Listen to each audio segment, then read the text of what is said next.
Hello, hello. Ah, is it working now? Oh, I don't know what's up with OBS this morning. I've had to reset my cameras. I've had to reset my lav mic. So I don't know. So look at that. So this is my Reaper view, which we don't really need today. That's my GoPro. Morning, Kev. That's the GoPro. D7100 Dead Dark. So microphone working on that. It's just to call the mics are working. Mic's working on that one. I don't have to do this. Mic's working on that one. Yeah. The lav mic wasn't set to the right mic. That can only be an OBS thing, and it's not even been updated. Anyway.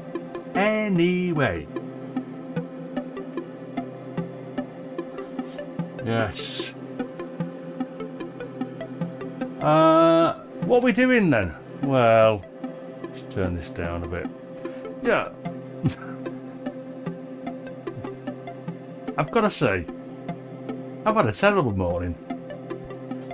I got up about 7, so I thought I'll have 3 hours to set stuff up, and things weren't working. I don't know. And it's took me all morning, 3 hours, to get this daft little ditty and a bit of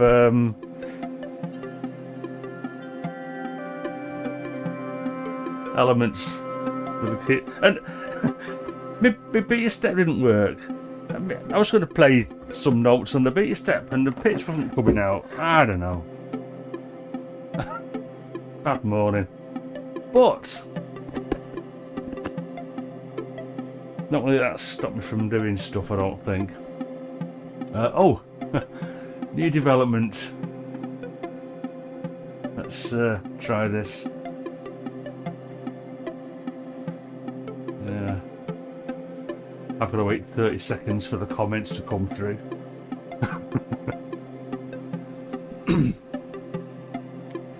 Let's make some of these drones a bit lower. Which ones have we got? Those two there.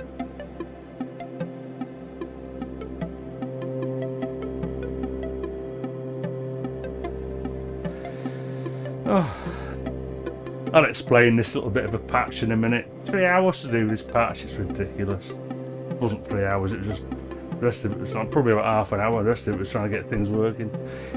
Yeah,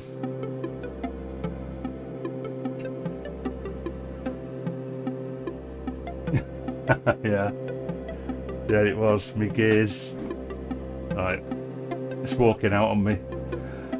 I've got to settle in my new modules. They're all a bit yeah, they're not very happy that the new modules are being focused on. That's what it is.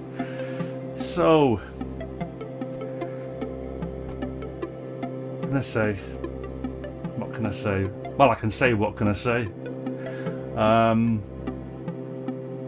of this lot's on this morning, so none of my other hardware, just purely modular, plus the West Pest, in case he wants to get used.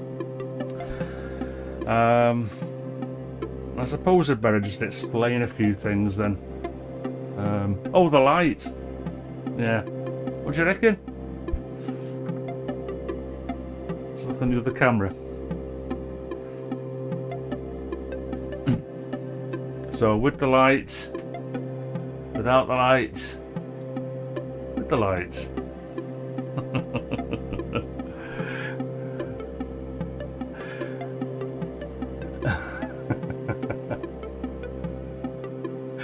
Yeah. Hey up, Steve. Oh, Tony as well. Right, so Steve and Tony just joined as well. I can't keep up with the chat. So what I'm gonna do, I'm gonna pop this out so I can lengthen the chat.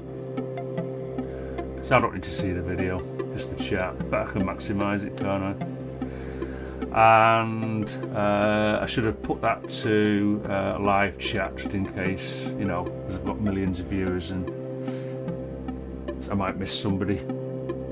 So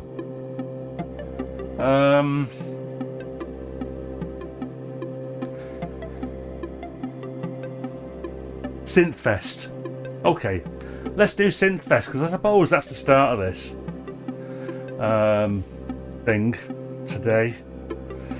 I went there with intentions of buying 2 modules, the chance delay and Cicely, which isn't even being used at the moment because it just went all a bit pear-shaped. So yeah, chance delay and Cicely. So I'll pick those up from that direct from me and Boddy, that directly from Oz, direct of Expert Sleepers. And yeah, the Ian Boddy chance delay, it's Tone Science, which is Ian Boddy's brand, and made by AGH Synth. So there's videos, there's loads of video, well, there's a couple of videos. You can either look at the Ian Boddy video explaining that, or the AGH Synth video. So it's like a collaboration. It's Ian's idea, and he got Alan Hall to make it into a module. Cicely, that's well, sorry, what I should have said was, getting confused here, because I've not done a script again, have I? I don't do scripts. Let's put the GoPro back on a sec. Oops. GoPro, just because I can talk to it. Yeah, shall we? Right, chance delay. Let's do it. Let's do this. Let's do it properly. So I bought a chance delay. What does it do? Well, it's not an audio delay. It delays incoming triggers. So you put a trigger in one side, and a trigger comes on to the output, depending on what the delay setting is. At the moment, I've got delay set to 0. So, and I did try to dial in a delay that was musical and whatever, and I just couldn't do it. So I've got some practice to do there. So the chance bit is literally the probability of whether the trigger gets copied over to the output, and there's a length parameter as well. I'll explain that, I guess. But again, you know, Ian's videos are much better than this. So if I put that to 100%, it plays every note that I've got Pam's new workout sending a trigger to the input, and as I dial back the chance, it reduces the chance of every trigger going through to the output. Yeah, the delay, as I said, that delays the. So I suppose I could just, let's put that up to.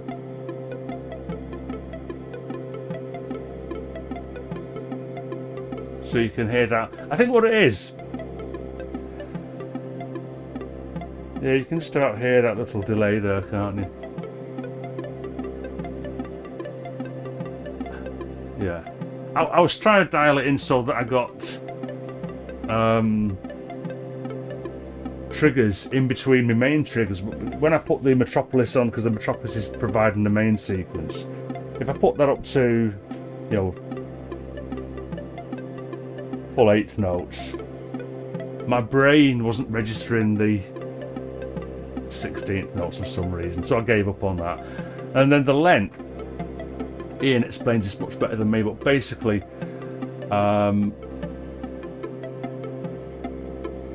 tell you what, let's turn that.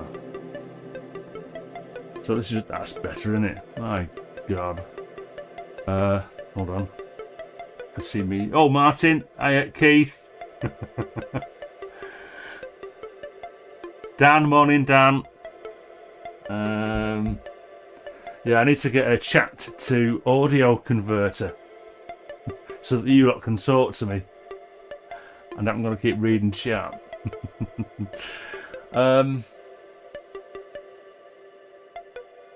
Yeah, so the length, that's right, the length. Basically, if you increase the length, if you increase it beyond the length of the distance between the triggers going in, then it doesn't play that trigger, it waits for the next one. I think that's the way I think that's how it works. So if I increase the length,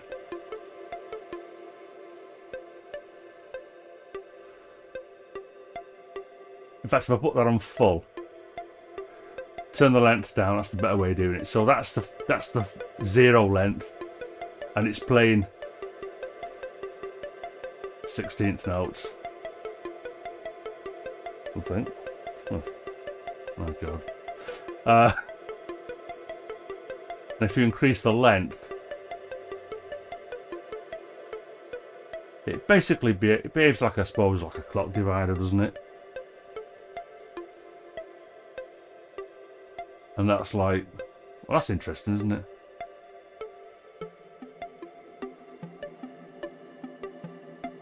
Yeah. And by nifty dialing in of the delay as well, I mean, that's... Again, I just don't... I can't... My brain doesn't compute it. Reduce the chance.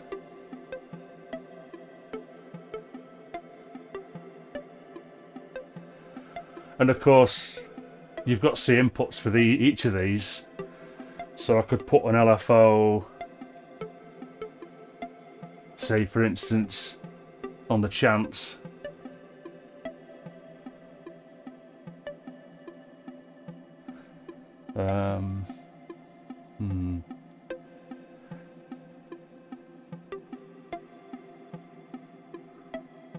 Maybe I'll put that up to full.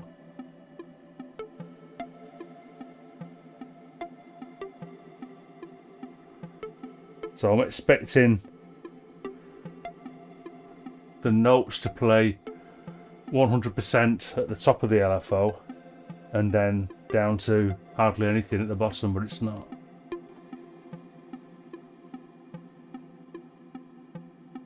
Yeah, okay.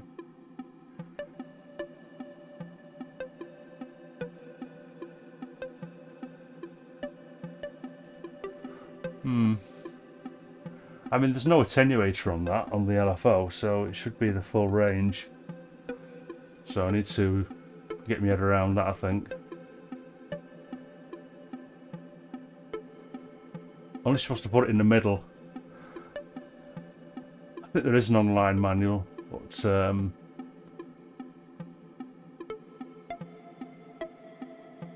yeah, I don't know. Oh, maybe. Oh, I'll tell you what. Let's put the length down to there. Yeah, might have been the length. So let's put that up to 100% chance.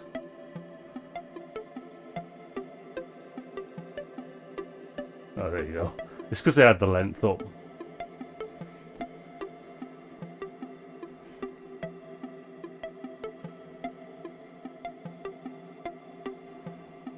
Let's turn the speed of the LFO down a bit.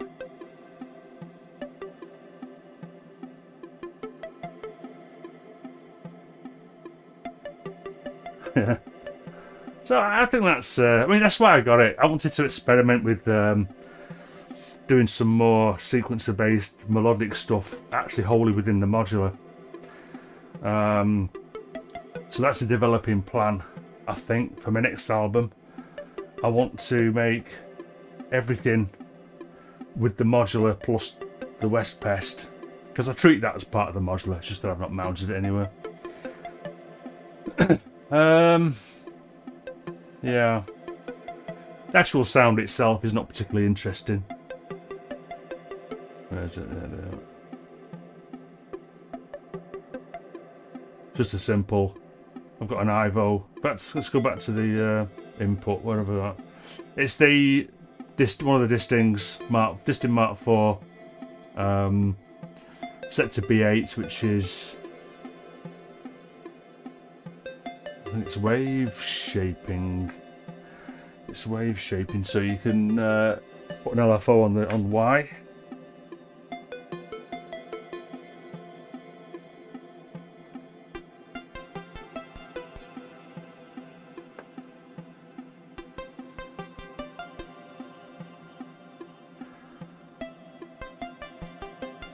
That sort of thing.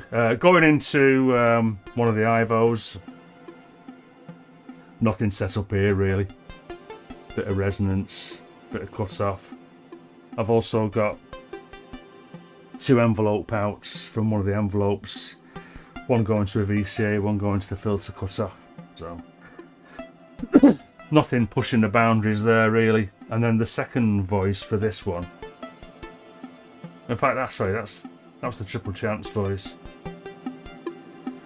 So that voice, the Metropolis voice, let's say, that is the oh yeah, it's the Dope A1101 triangle out, going to just a simple A120 VCF, just to roll a bit of the shape off the harmonics off. Yeah, so I think that's oh, why is my laptop gone off? Oh, I know why. Yeah, sorry. What I should have done is not expanded that. Hold on a sec, catching up with... Oh, morning, Will. You've missed. Let's make this a bit longer. I'm not doing very well today, am I? One weekend off and I've turned to whatever.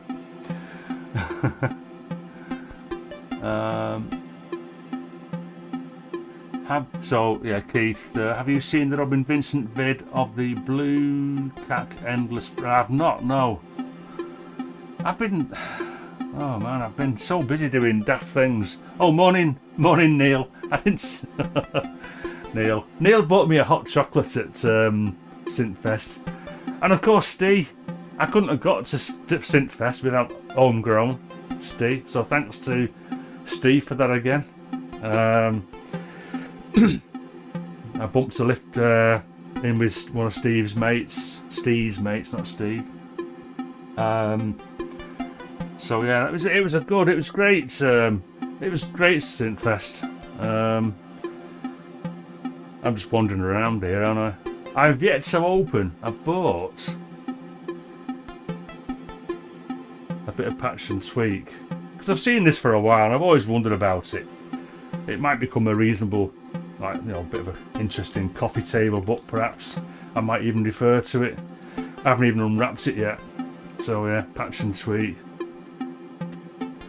Anyway, what next? Let's I think I'm going to dismantle this lot now. I'm going to just rip everything out, because what I want to do really is, now that I've explained a little bit about the chance delay, I want to go into drone mode and look at the Triple Cross and Cicely in more detail. So yeah, let's do that. So let's stop Pam's. Doesn't need to go, does it? And Mark, hello Mark.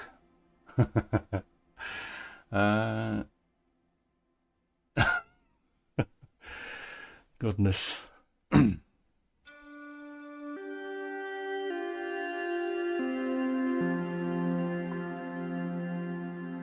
Slight interlude. Oh, I got a Div Kid blanking plate off Div Kid himself. Nice having a chat with Div Kid, Ben. Also had a chat with Gaz Williams. There, camera. That was interesting. We had a bit of a chat about Steve Davis doing his modular stuff.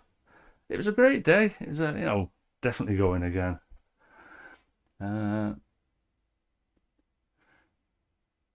Oh, right, okay. I'm just reading Tony, Inverted Popes. Andy, when you have a moment, I know you've said before, but remind me how you get sound out of your modular into your door. Right, okay. Let's do that then. Well, in fact, first of all, let's just rip all this lot out. It's done its job. Well, that's debatable, isn't it? It did some sort of a job, I guess. Not as good as I wanted it to be, but there you go. Later on, I'll explain one of the problems I've been having, understanding why the quantizer on the distings weren't working. Yeah, might have to get in touch with us and have a chat about that.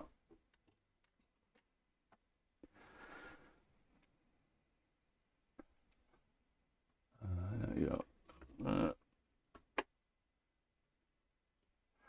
Probably don't need this extra warm fleece anymore because I've got my modular heating system on.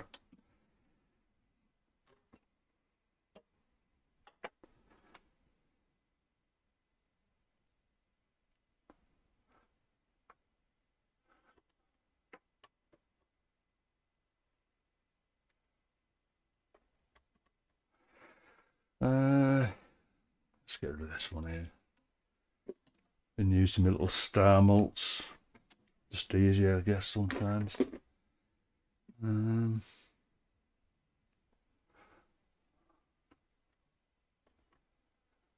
What else?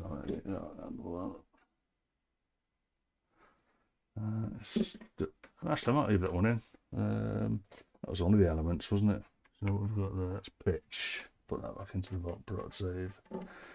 I might just leave that plumbed in for now. And I'll come to you in a minute, Tony, because I'll explain that as well, because that doesn't go in through the usual, what we'll call the normal route.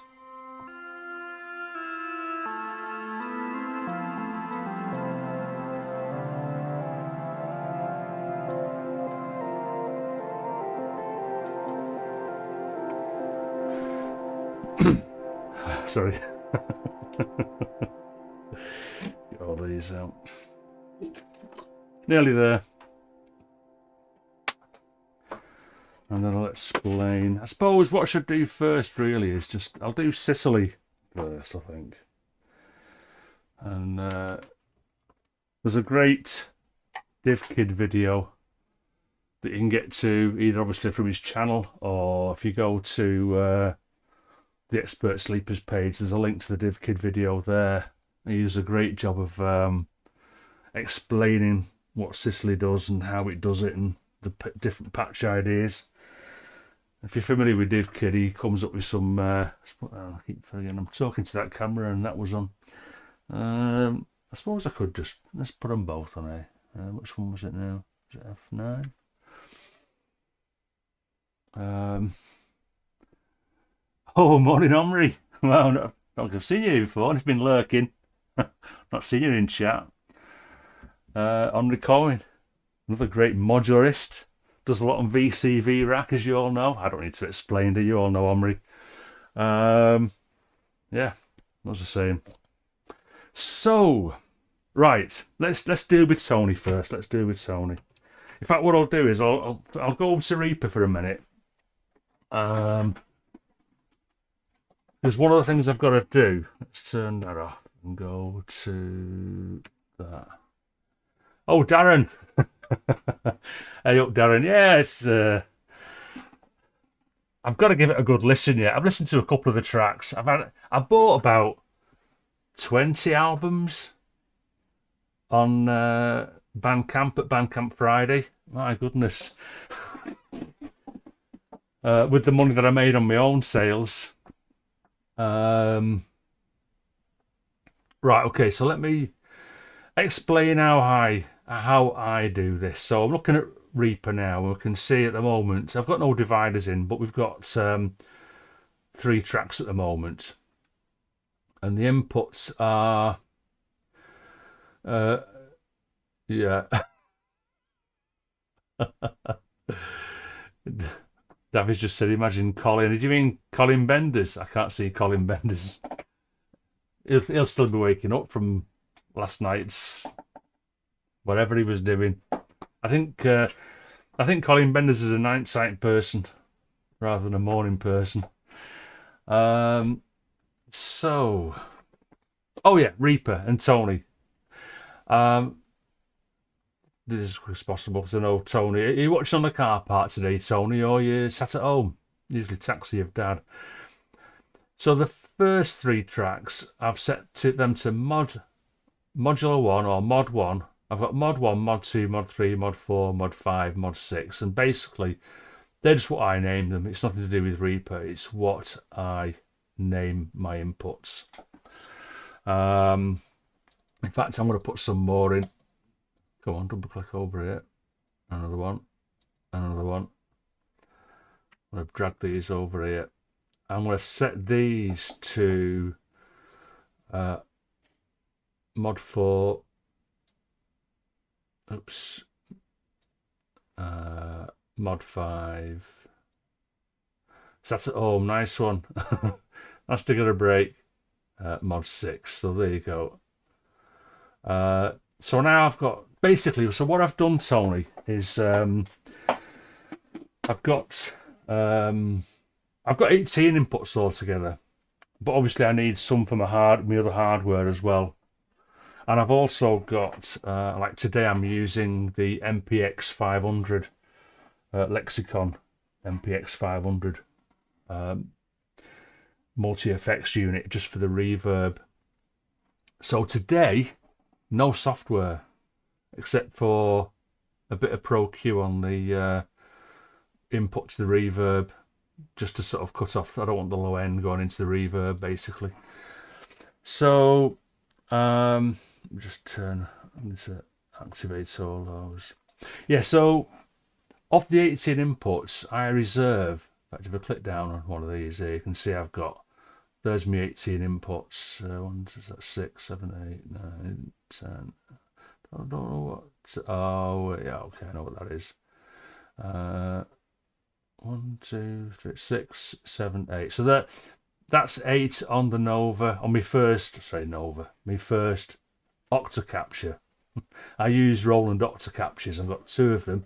They're linked via SPDIF, which gives me the full 18 inputs. So that's 8 on the first Octacapture, and then on the second Octacapture I've got 1, 2, 3, 4, 5, 6, 7, 8, 9, 10. So, and the reason why it's the way they link. So if I just had one Octacapture, I would have 10 inputs. 2 of the inputs are SPDIF, but I don't really can see it underneath, which is the best one, probably that one there. Yeah, so the little orange light there, you can see that's an MMP2 mic modeling input, or whatever it is. I don't use it as that. What it is it gives me, because there's an SPDIF out of that goes into the back of my second Octacapture. That gives me 2 extra analog inputs. So that's me 18 inputs. So the first 6 inputs of the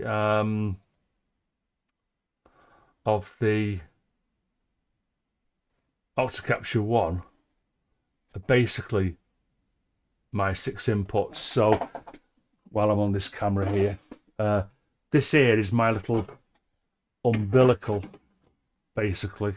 So all those cables there, you can see that all those cables go around to the back, and that comes off just so I can move stuff around. A bit of a jerry rig. I like jerry rigging stuff up, but it does the job. So that's like basically they're just passive attenuators. So there's no power to this at all. It's just passive. So there's there's 6 potentiometers in there. Oh, all right, Steve. Steve, good to see you on Saturday. Yeah, I'll try and do chapters later on. This will need chapters again because I'm just going all over the place. So back to Tony. So mod 1, mod 2, mod 3, mod 4, mod 5, mod 6. So they're my 6 main inputs into Reaper. I can leave Reaper now because we've explained the inputs there. Or have we? There's so let's just go back to that a second, because there's 6 mono tracks. This 7th track is set to stereo, and it's elements left and elements right, because I always use, although you can use elements as a mono instrument, I always leave it by turning the what parameter was it?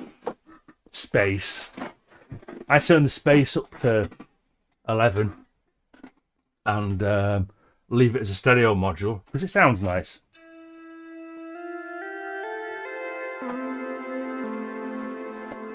Does more than that, but that's just something like I like doing, like a paddy thing. And so elements, let's go back to that camera. Elements goes via 2 more passive attenuators because that's, even though there's pad on that mic pre, it's still too loud. It comes in too hot out of the modular. And you know, I've run out of space now. It would have been nice to have a modular specific mixer, but I mean, God, they are so expensive to do it properly. To get CV control on your faders and stuff, they cost a fortune. And I've always put more money into other things, basically, not mixers. So I rely on these 8 channels, so that's 6 of mono, 2 stereo. I think that's it, Tony. Yeah, I think that's it.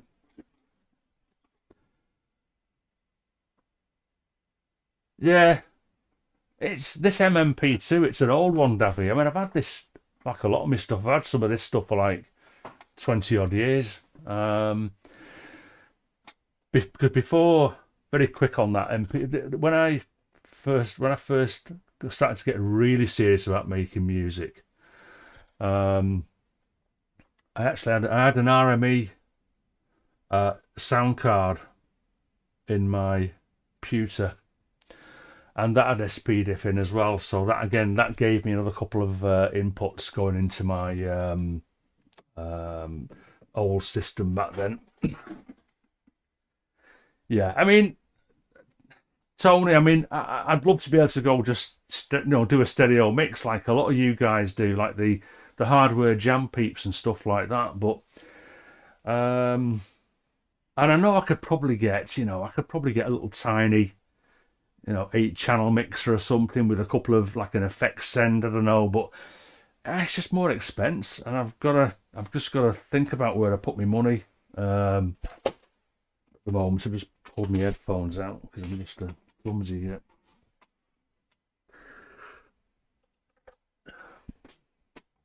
Yeah, I could slay myself. Yeah, so yeah, one day perhaps, I'll get something that allows me to do a proper hardware jam straight into a stereo mix in the computer. I'll probably still record on the computer because it's just there, isn't it? Cicely. I think what I'll do now is I'll use a lot of Expert Sleepers stuff for this now. So for the oscillator, I'll use Lorelei. That's the one Expert Sleepers oscillator that I've got. Analog oscillator, I hasten to add. Let's put the wobbly camera on. Oh, talking of wobbly, I'll put the other camera on a minute. I don't know if I've shown you this. So I made my new light there. I jerry rigged up something the other day, which is just a bit of plastic with sticky tape. This thing. I thought, oh, I'll go at the hardware store, get some aluminium section, and I just got some 15mm by 2mm thick flat bar. So I thought I could just bend that and get it into shape. And it's great, as long as I don't touch it.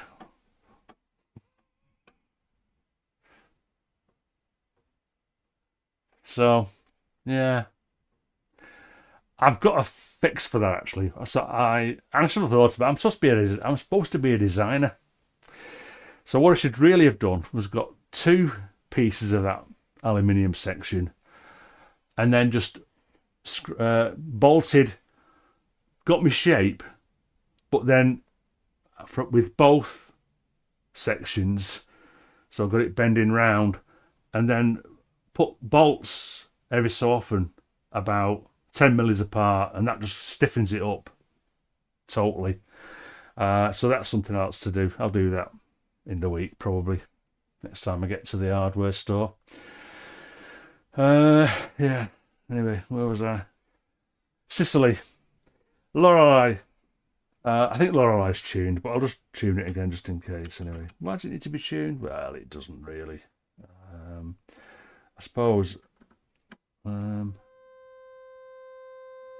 Let's turn that down octave. In fact, I'm going into drone mode, so I'm just going to drop it down to there. And I don't know. Let's just listen to the shape on this.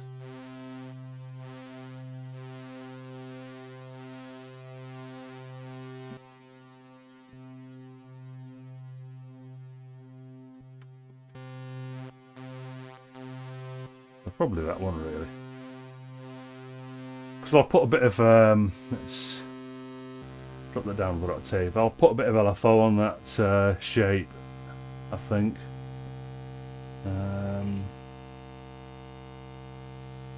Shape.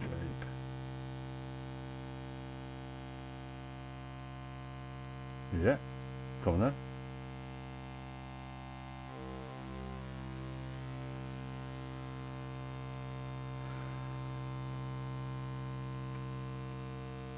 Do you know what? I'm just having a complete nightmare today. So, I bet I wasn't using the right output from there. So, I'm just a plonker. There you go. Wrong output from Batumi. What a... What was that?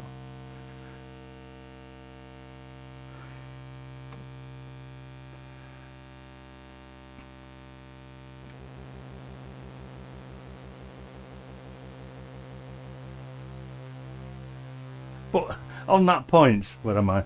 On that point, so I had the wrong output. I'd taken an input. Oh, sorry, what I thought was an output. It was the reset sync output, not the sine output. Oh my goodness. But the beauty of Eurorack, for those who are not into it yet, you can plug pretty much anything into anything. And in most instances, you won't break anything. So if you do patch something up by mistake, you can just go, oh shit, and fix it. So I think that's right anyway.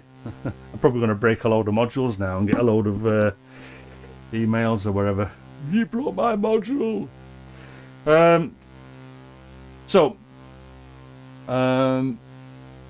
Cicely. Right, okay. Cicely. Let's get on to Cicely. It's got two inputs. There's no mix on the inputs. So unlike, say, Ivo, where you've got two inputs, on the second input you've got an attenuator. With Cicely, it's two inputs.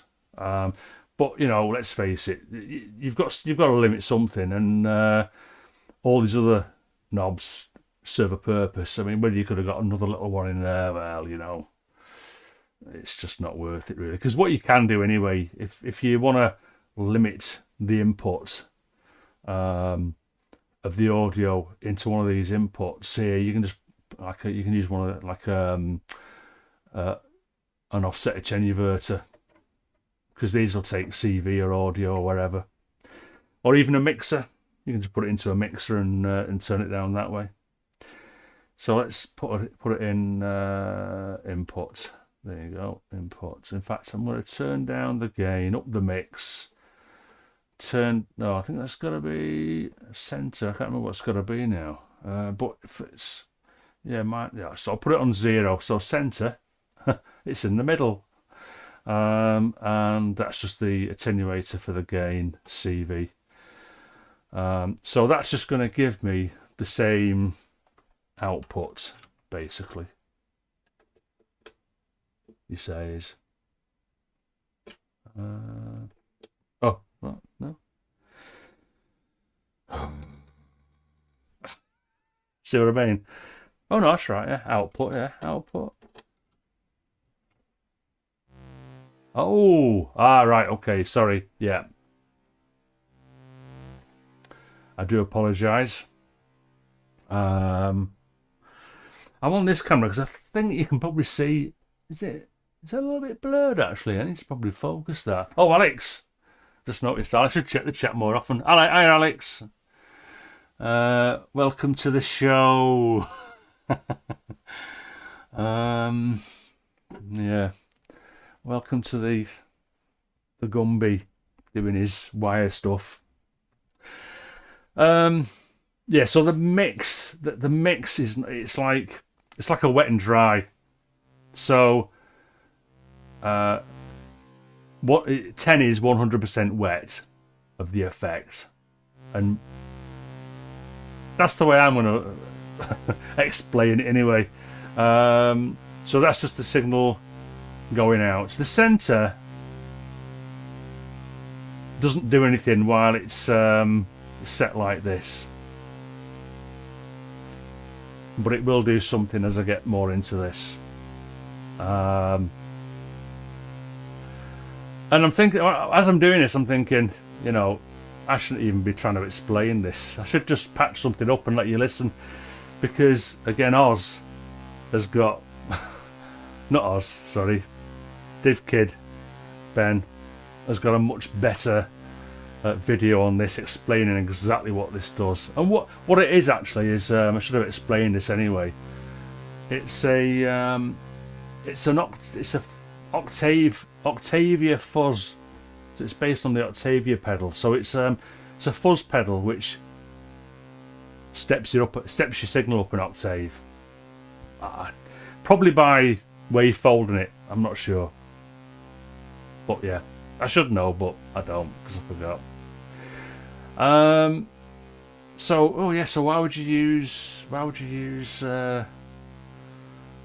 distortion on lovely modular sounds? Well, it just sounds, it can sound quite good, especially, well, it sounds good all in any way, but I like the sound of it from my drones. I think I've got to discover that.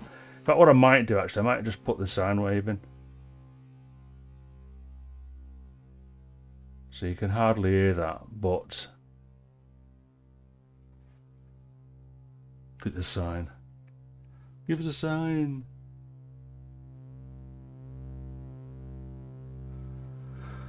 And the reason I've done that is because I think that might demonstrate more the effect of this, I think. So, gain. Oh, sorry. Before you start twiddling any of these effects, or bringing the gain up, you've actually got to set the mix to another level.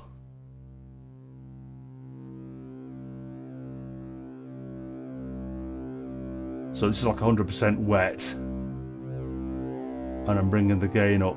So you can see, if I'd have left it as a tone with more harmonics, it wouldn't have been quite so obvious. But I think it's a lot more obvious there, isn't it?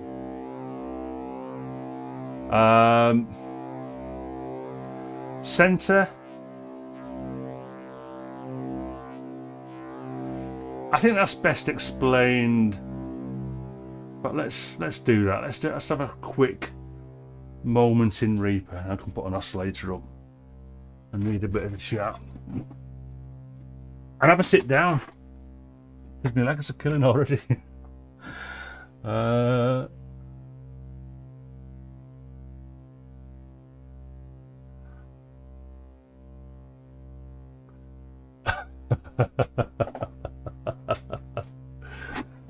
Yeah, I've sold my soul to the Eurorack system. Yeah. Oh my goodness. I didn't realise in OBS you can do live chat as well. I don't think it makes any difference. Who the heck mow this lawn? Yeah. I mow my lawn. Oh yeah, you're right, Stu. Yeah, that was funny, that one, wasn't it? Kent Spong getting a Behringer Eurorack system. Nothing wrong with Behringer, of course, but that's what he's got. He's got a System 55, hasn't he? Yeah, and it's not well at the moment, bless him. I hope it's nothing serious. Sorry, yeah, where was I? Need to put an oscilloscope on this just so we can see what's going on.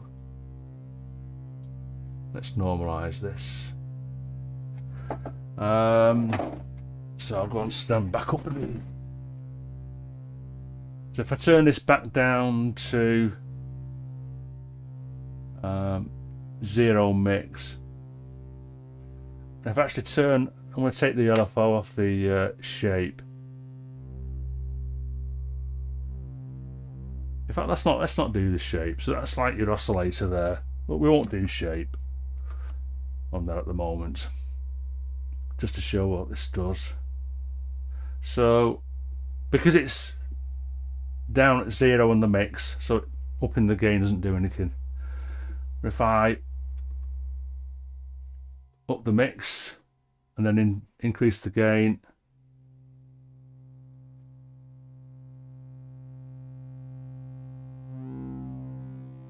so it gets to a certain level, and you can see how that shape, that wave's changing.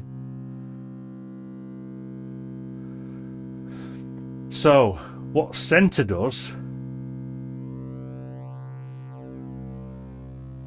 is that basically, let's turn that gain up even more.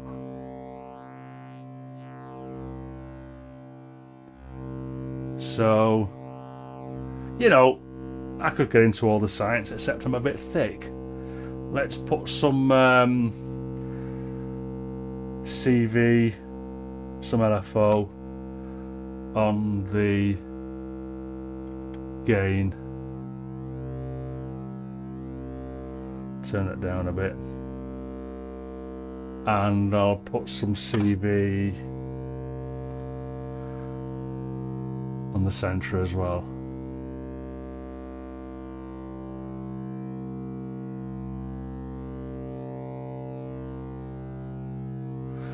So from a sine wave, we've got that sort of, you know, thing. It's a thing, isn't it? You've seen enough of that now. Let's go back to the camera. That one on. Yeah.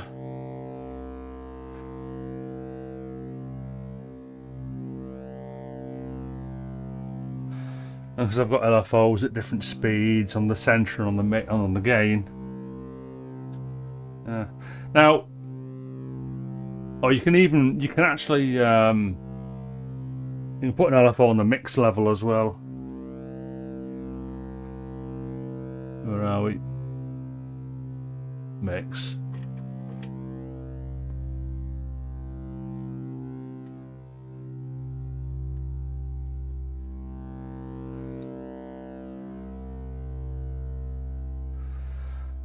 So we've kind of got a bit of a thing going on there, I suppose.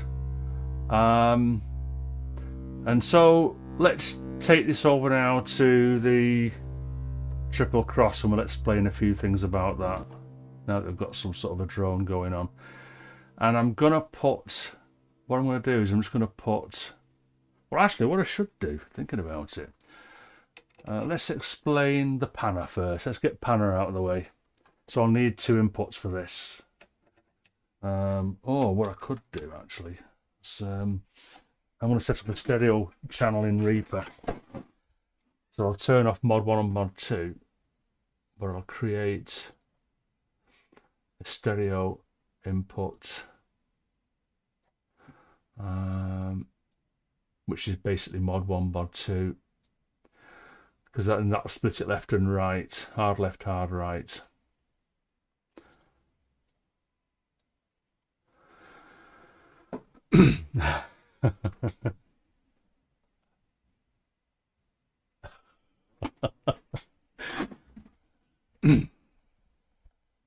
Right, okay. So what have we done here now? I need to up these because So if I put, let's put that one just to demonstrate. So that's 1. So if I put that into Cicely there, sorry. So that's in the left ear, basically. And then the other one would be in the right ear, obviously. So I've got a stereo mix there.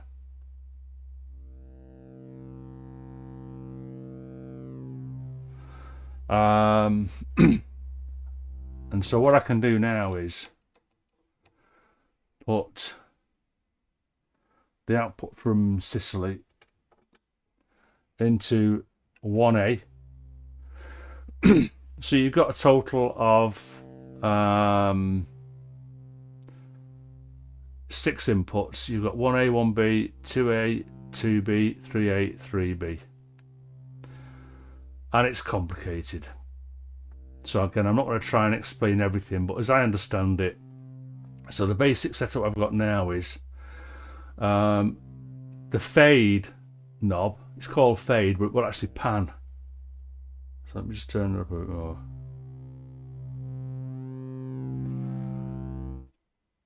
He says, and it doesn't work.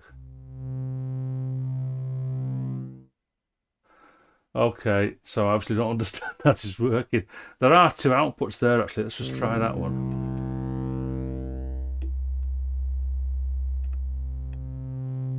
In fact, it's the other way around, isn't it? Let's we've got this right. So that's left. That should go into there. There you go. And that's right. That should go into there. Oh. Well, okay. I'd have thought if I'd have turned the fade round anti-clockwise, it'd have gone to the left, and it's not. It's gone to the right. Oh, wait a minute. Oh. Yeah, no, I don't know what's going on there. Yeah, so I'm gonna have to read the manual about that. If I put it into B.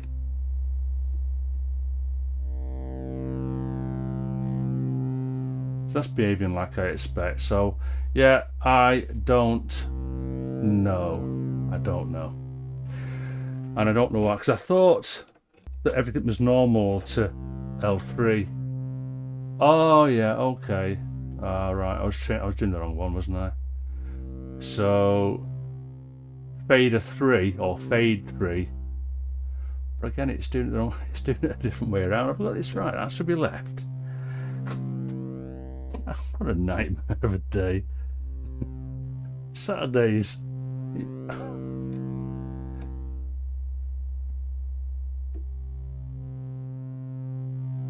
Yeah, I need to get my head around that. It's just a matter. There's quite a good manual on. It's not a downloadable manual. It's a web page on the AJH Synth website for this module, and that explains stuff perfectly well. Actually, I just realised that it is. Yeah, I don't get it. Yeah, I'm not getting it. So anyway, so that's the panner. So you can imagine you can get some sort of panning thing going on there.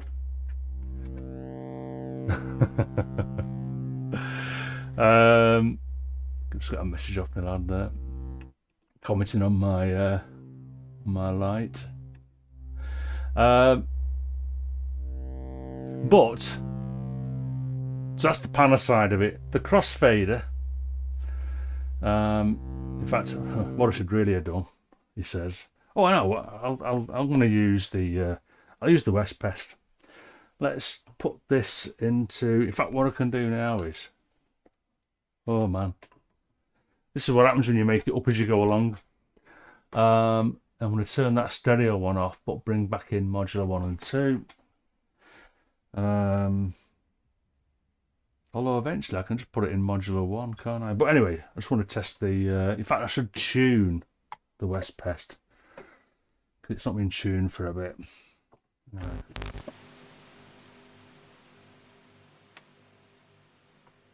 Now then.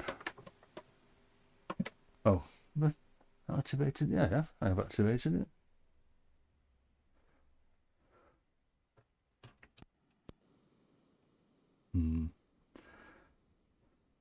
Oh, yeah, sorry. Again, you know, if I don't use anything for more than a day, I forget how it works. The West Pest, unlike all the other module, all the other noise generators, you've got to send it a key. Oh, why isn't that working then?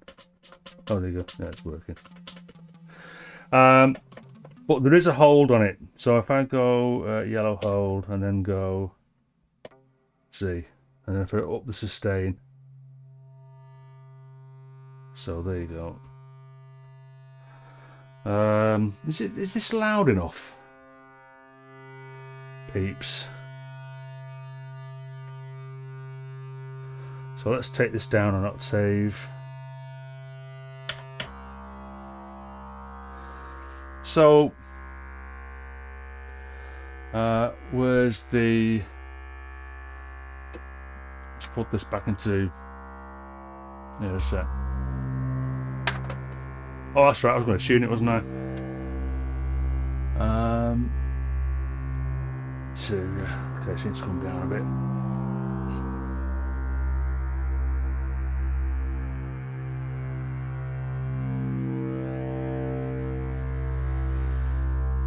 That's them tuned. Right, so I've got basically 2 drones going on there, which, you know, are kind of okay as they are. But what I want to do in the future, especially if I do any sort of like live jams, as you were, I might want to mix my drones into the crossfader panner, and this is how I'd do it. So I'd take the audio. I need a big one for this. Actually, I need a long cable because I'm going to go all the way from the West Pest. I can unplug those. I'm going to plug those into 1A, and so basically, if you let's want to turn those volumes down. So module input 1. If you just use the left, then you just get a mono signal out, basically like any stereo device. And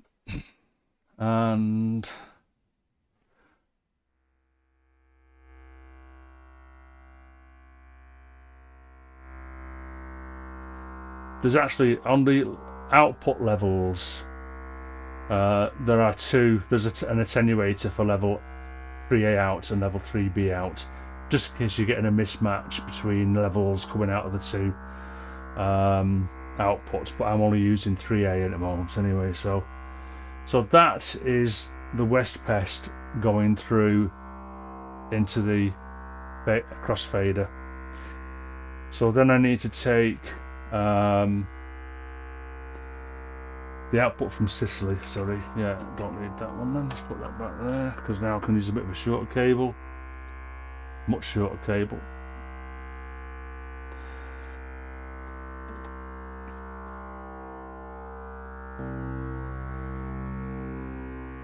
So now I've got both of the drones that I've set up into the triple cross. What I can do now is, so the fade pot now behaves as a fade between 1 and the other. Yeah, so that's the West Pest, and that's Cicely.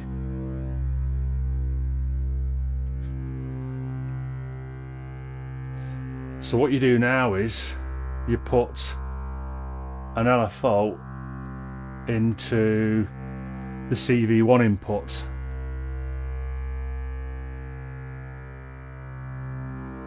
Just look at the speed there.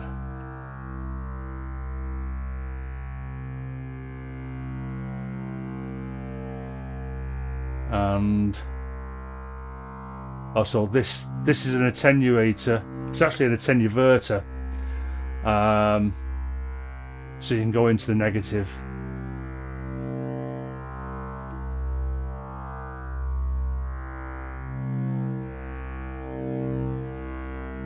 So as I increase that CV level, you can hear it going between, because it's quite fast.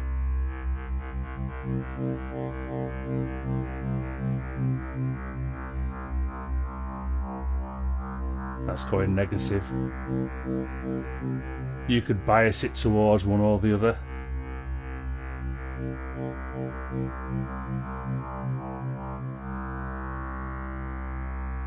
And so, yeah, that's it.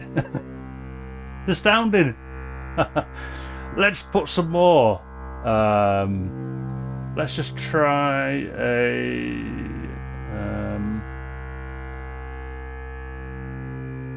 see what this does. Right, okay. So, yeah, I guess you would need to let's put that one in there. That's a bit quieter, it's just a sine length. Yeah.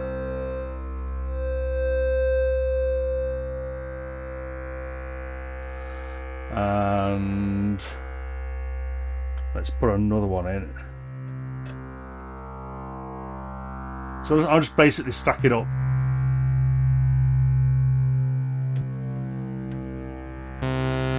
I tell you what, let's put that into an IVO. Input.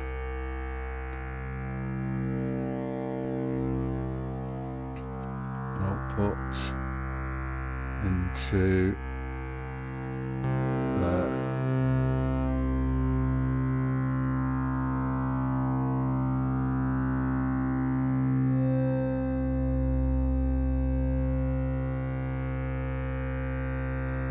And in fact, I'm going to do the same with that. I'm going to put that into, let's put it into the Polyvox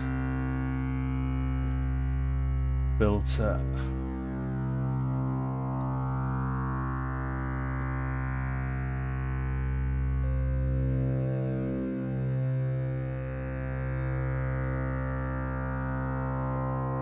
And bring it down an octave.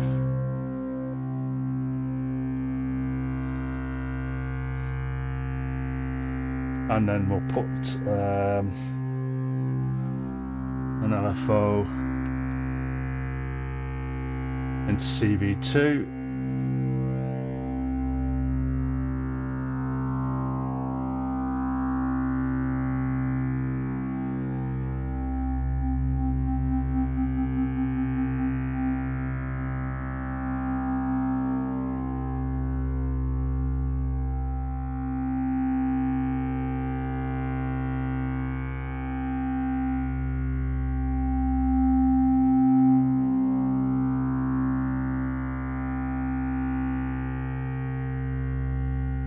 Okay, so just out of one, so just the left 3 outputs, L3 outputs, into the 1 input of Reaper.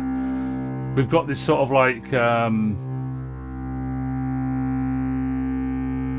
slightly more complex drone, and you know, it hasn't got to be a drone. I mean, we could, let's just see what happens if I start that up. Oh yeah, we unpatched that, didn't we? Let's make it a sequence instead.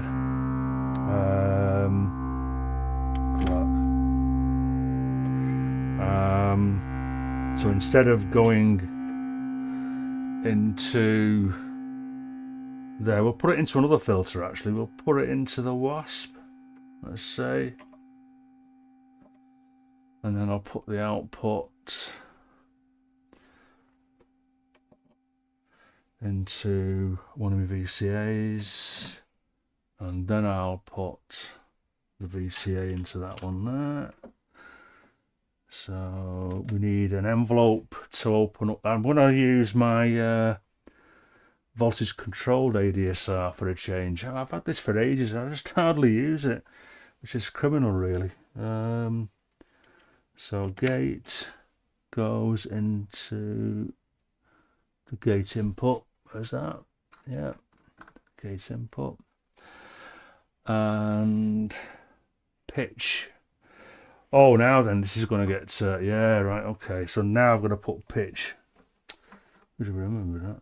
Put pitch into me only single buffered multi, and I'll probably need to put that into.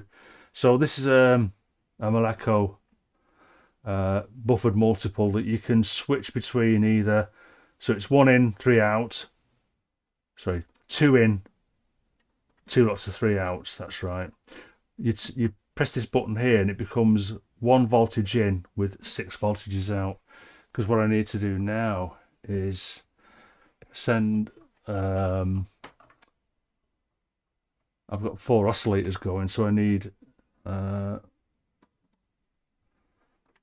lots of. Yours, this doesn't work now. Just because it's Saturday and it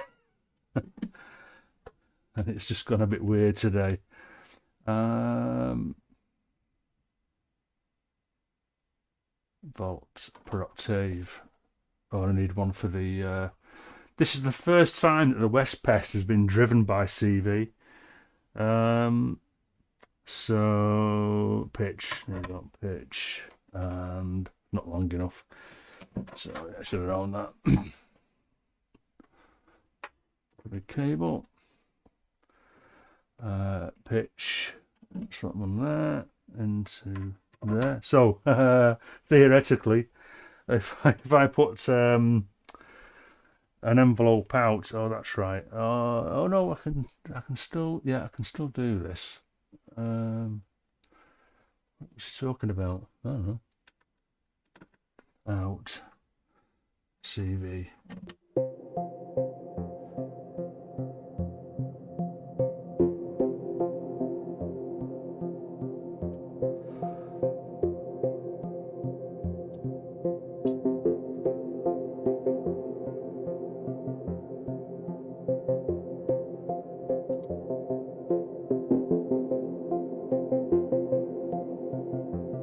Yeah.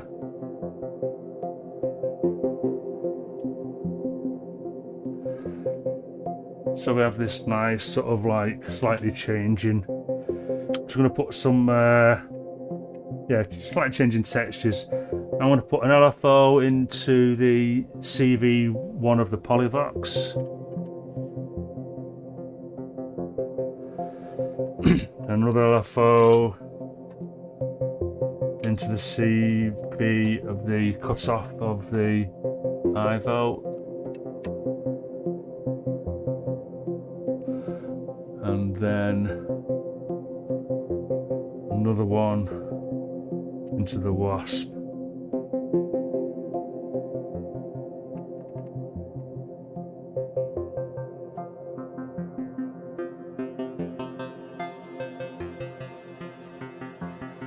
Yeah. Okay. Let's turn the fold. I'm just messing about with the West Pest.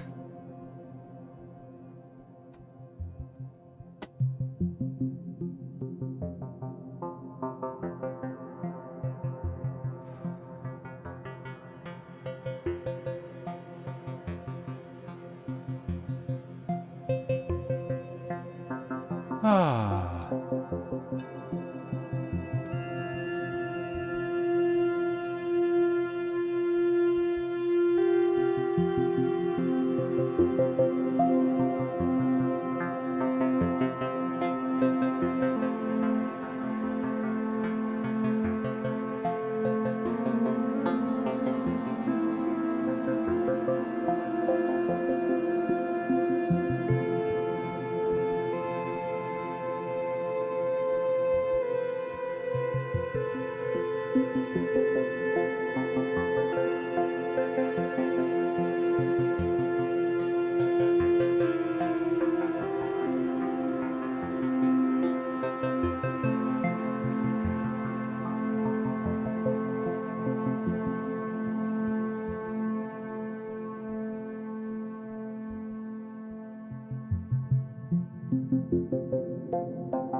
Yay. So, you know, I guess that's it really. I could have, well, from a drone point of view, forget the sequence, I could have recorded like I have been doing, just record, let's put that on the camera. Prefer the GoPro for talking for some reason. Yeah, well, I missed on the chat because I've just been engrossed there. Oh, Milo, sorry Milo, missed you. Dream Art Scientist, hello. Thank you very much. Well, so if you've not seen my channel before, Dream Art Scientist, I'm a bit of a bungling idiot that just kind of like, you know, makes it up as he's going along and forgets how to use all the modules or his synths, and has to sort of learn everything again, because I don't think I've got early onset dementia yet, but it certainly feels that way sometimes. So thank you very much for tuning in. I'm glad it come up on YouTube. Who else have I missed? Oh, Gilo, sorry mate, Gilo, are you still here? Give us a wave if you are. Sorry about that. Neglecting the chatties as you do when you're dead famous like me.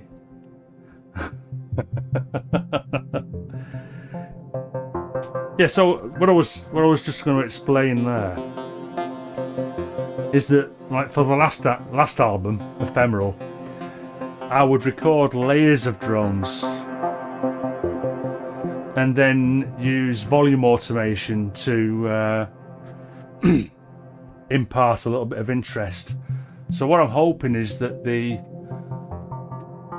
Triple Cross will allow me to do that outside of the box in the modular, and it'll still work with sequences, of course.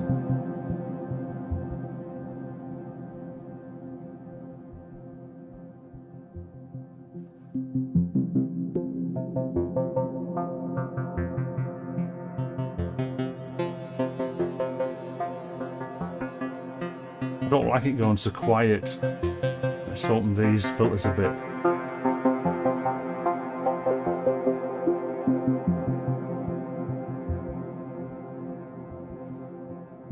Maybe.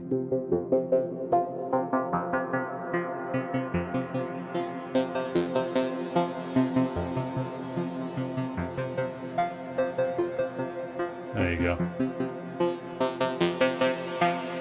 Yeah, so you've got all these LFOs at different speeds. You know, I've got LFOs absolutely everywhere now, as you can see from the cables. At the moment I've got 1, 2, 3, 4, 5, 6, 7, 8 LFOs sending stuff everywhere and getting that pitch, the timbre timbre to change. Yeah. So.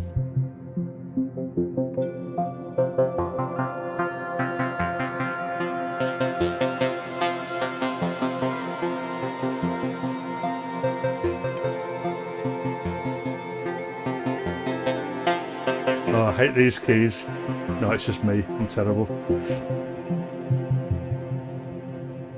A poor workman blames his tools, apparently.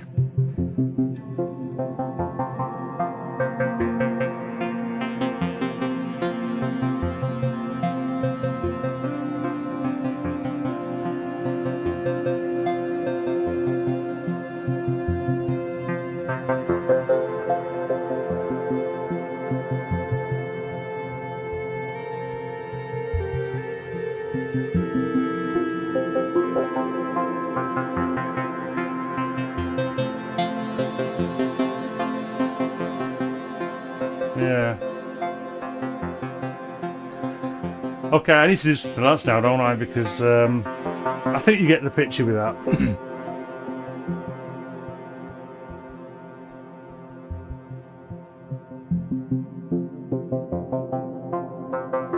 Just messing with the West Pest.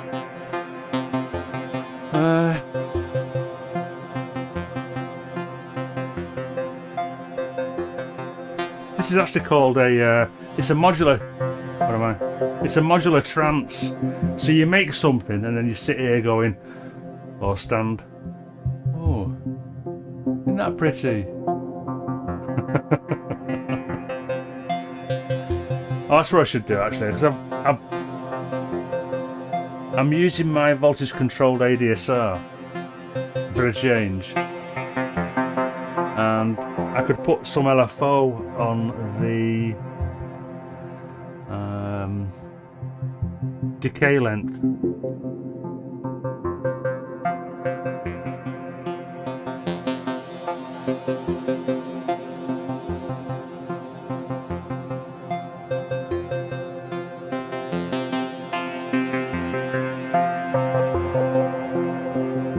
So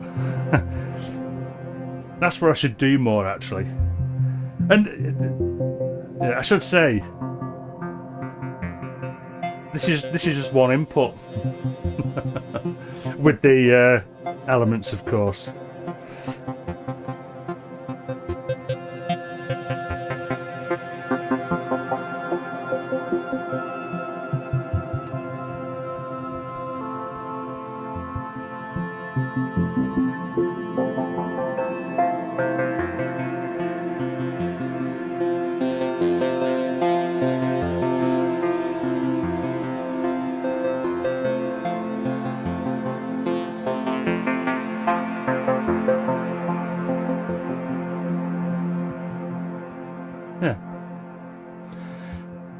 Yeah, so now the length of the attack, so the decay.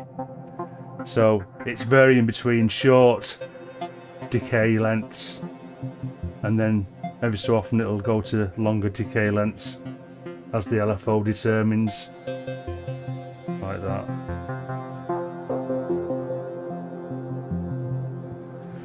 So, what do we do now then? What time is it?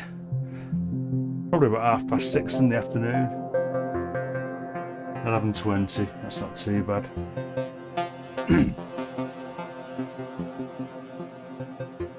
Oh, wait a minute. Joar! Oh! Hello, Joar! I don't think I've seen you before. What are the keyboards you use?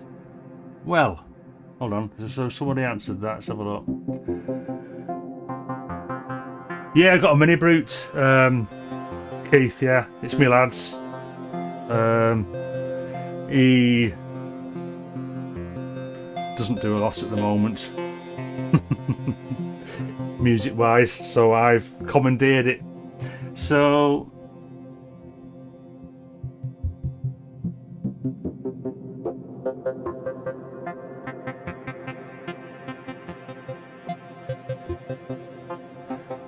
did somebody answer you? I'm looking. Oh, sorry. Yeah. Okay. Is it just? Well. Okay. JP8000, Roland 8 JP8000. That's a virtual analog synth from the the late 1990s, and then around about 2000. This is the OB12 that was brought out. Yeah, about 2000-ish. Mini Brute.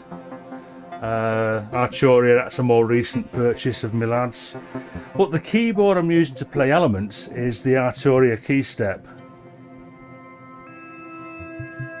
I don't know whether that was what you were on about. Yeah, Luke, does it sound tuned? I mean, stuff does drift, but I thought I tuned everything, to be honest.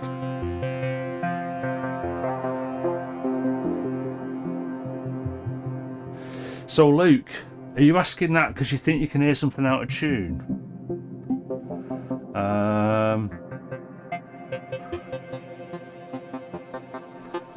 Because if it is, I'm buggered if I can hear it. I need to go for a hearing test.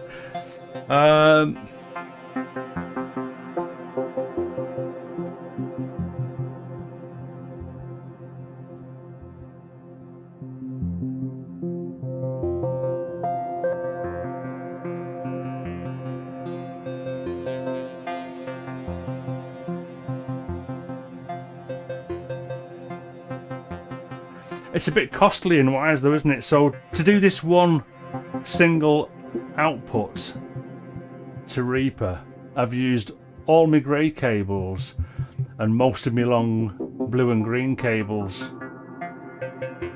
That's a lot of cables.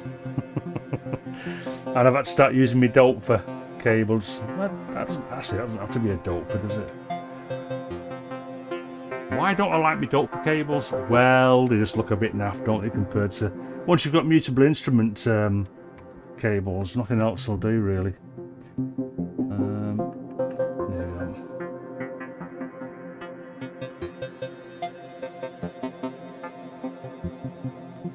So, is that it? Should we go home now, or what? Is that it? Oh, thanks, Luke. Yeah, I am often not sure. And of course, I mean, Lorelei is an analog module, so that can drift. But the other two oscillators are Disting Mark IV, so they won't drift, they're digital. The West Best is analog, so that can drift, that's why I've got to tune that one. So, I don't know what to do now. I've created that and I don't want to strip it down because I want to record it. But no, I don't want to record it. This is not the purpose of today's exercise, really. I just wanted to try and explain a little bit of why I bought the triple cross and Cicely and the chance delay. Yeah. So mission accomplished as far as that's concerned. So I'm not sure what to do now. But I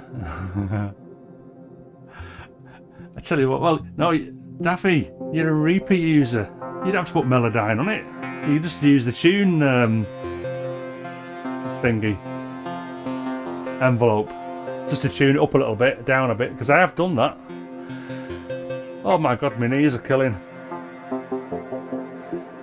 Oh, I might play a bit of guitar. No, I'm not playing guitar. I'm not playing guitar. No, sod it. So the scary thing is, like I said, I've used all those flipping mutable instrument cables, but I need to get something else other than just an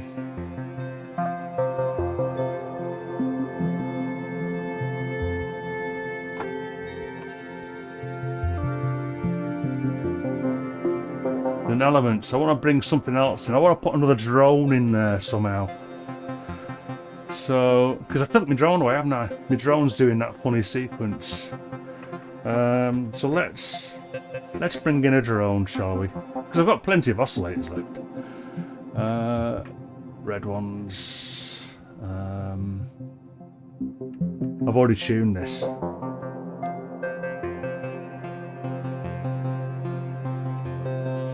So I'll tune it again. Oh, any excuse to sit down. Oh my goodness.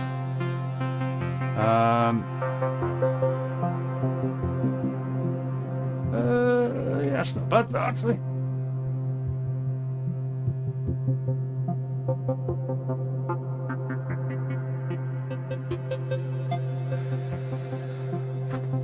Drone.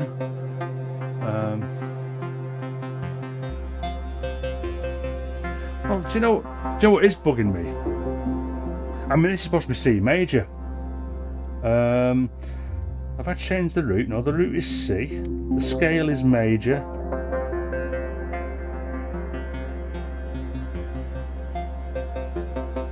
I think it's because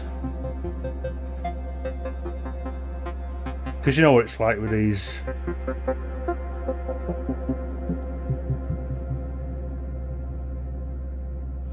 Let's bring a lot of these.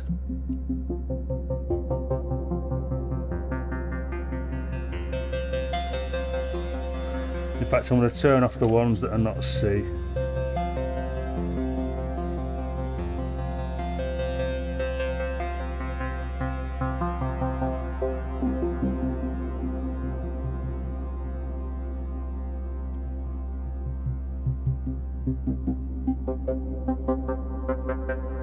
So there are all the C notes.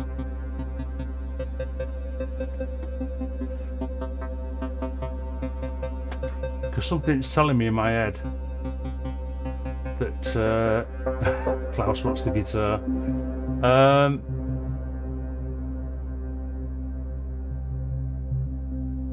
Yes, that's a C.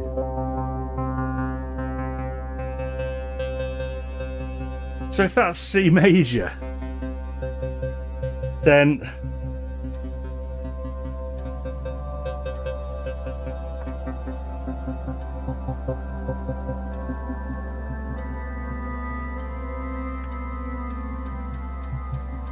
yeah, so that works.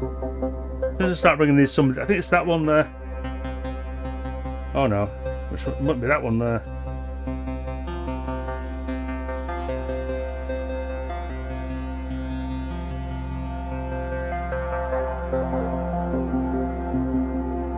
So which, what's that?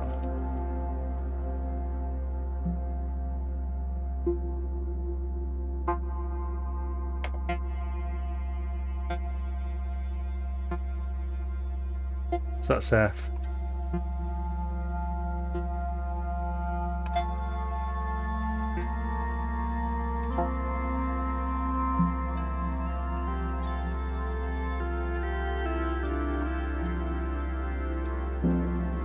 So just that one F, because there's no other Fs used in this sequence, that was throwing me something rotten for some reason. I just don't know why. Just bring in the Cs.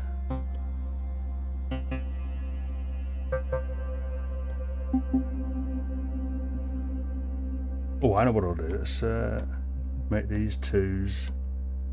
Number of steps.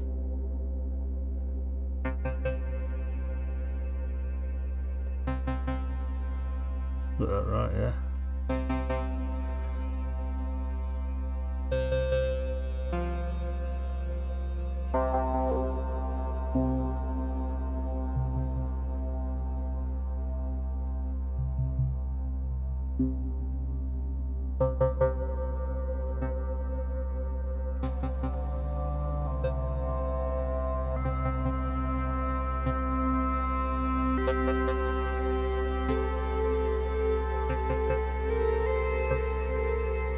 Flattened. I always like flattened seventh, so that's Mixolydian, isn't it, Luke?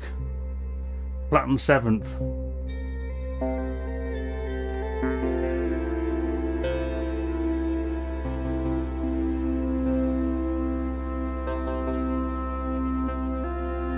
But I still,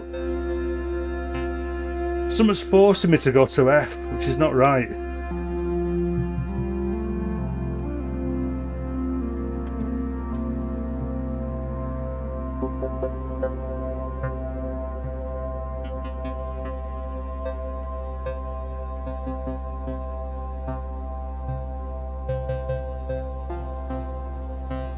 I want to set it up to G. No, let's go to A.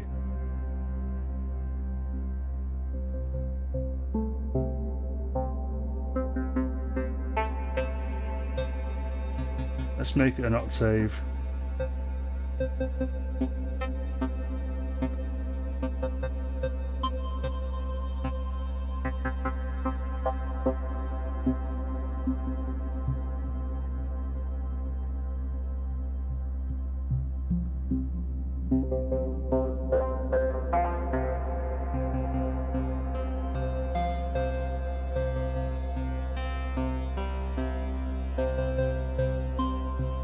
Okay. Yeah, what was it doing? Drone. Sorry.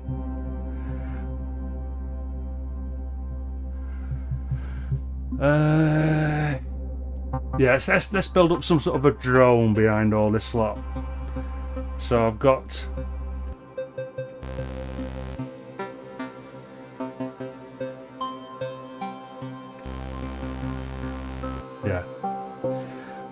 let's put that into the other Ivo. Output. I don't need to use that one, do I? Might need those longer ones. for something else. So we've got an output from Ivo. I'm going to put into the input 1. I'll put the, let's make it a sorry. Lots of colour.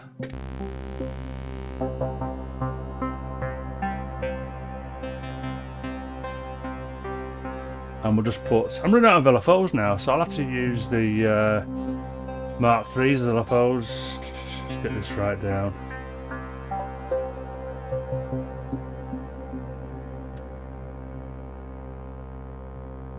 Oh, mind you, I've got, yeah, I could use PAMs. I've got some LFOs on PAMs. In fact, I've got one LFO left on Ornaments and Crime. Let's use that.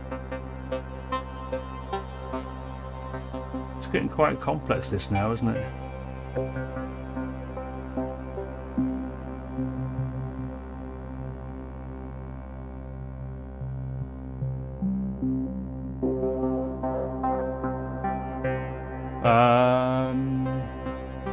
Let's bring another module in.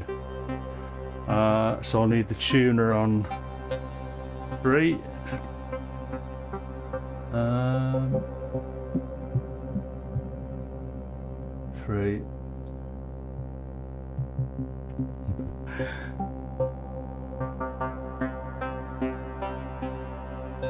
Yeah, Klaus.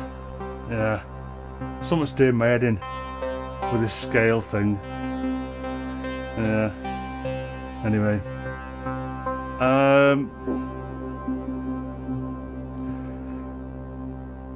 Oh yeah. Let's take an output from let's take a square out of that one.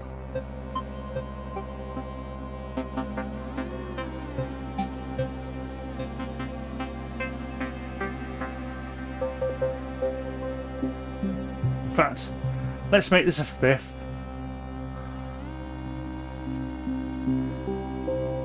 G. In fact, let's have it.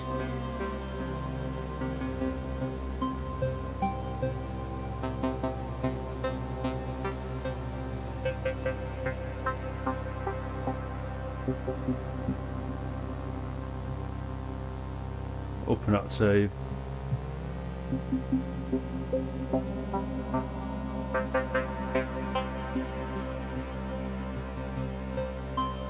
Yay!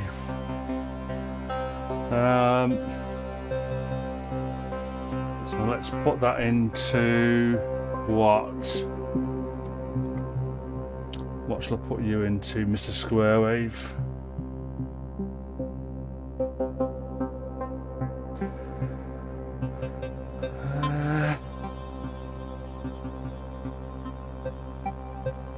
Yeah, let's put it into the Vatrol VCF audio, and we'll have low pass in. I could use high pass, couldn't I? But I'm not going to bother. Please, it's a low pass. Out. So I'll probably do the grey one now, don't I? To get from there over to the red one. Sorry, red one. Thread the cables through.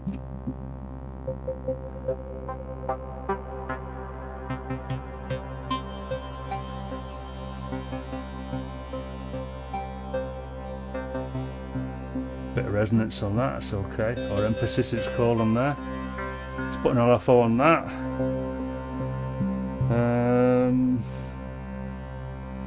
Can be reached from PAMs. Up to, oops.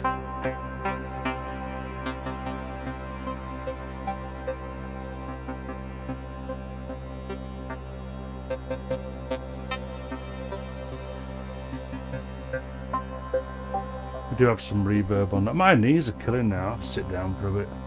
But if I sit down, I'm not doing this, am I? That's a bit too sharp, that. Let's take that down a bit.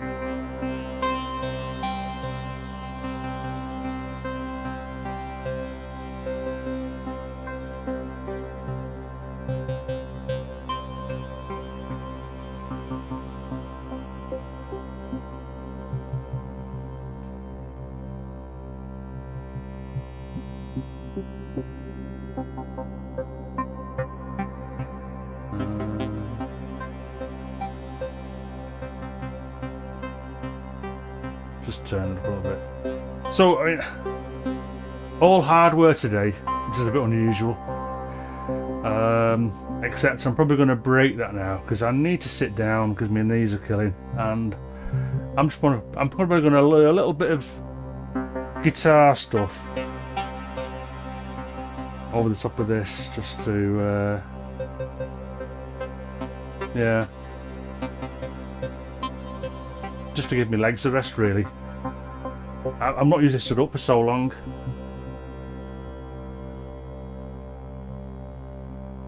Yeah, I don't have Synthesia, Kev.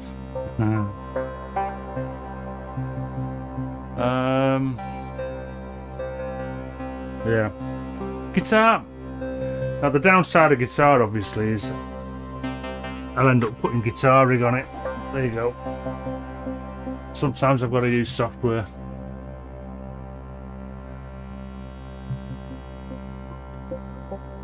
This is just to give my legs a rest. Just turn that down a bit.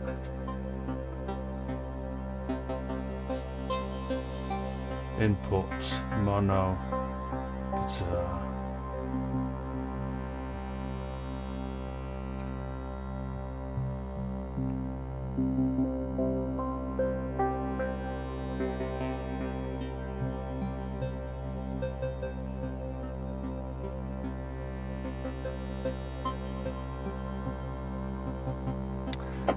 Oh my goodness.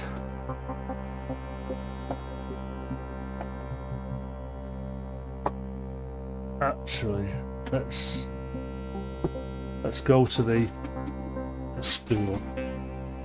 Get rid of the creaky chair for a bit. Sit on the stool. Whee!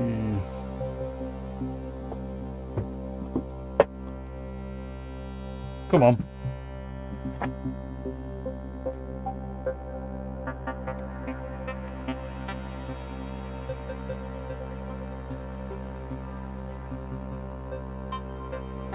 Yeah, it would have if I put monitor and record arm on it.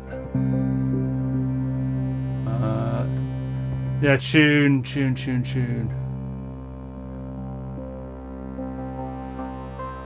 Power access, what's that for? What do you mean? Oh, right, yeah, well, oh my goodness.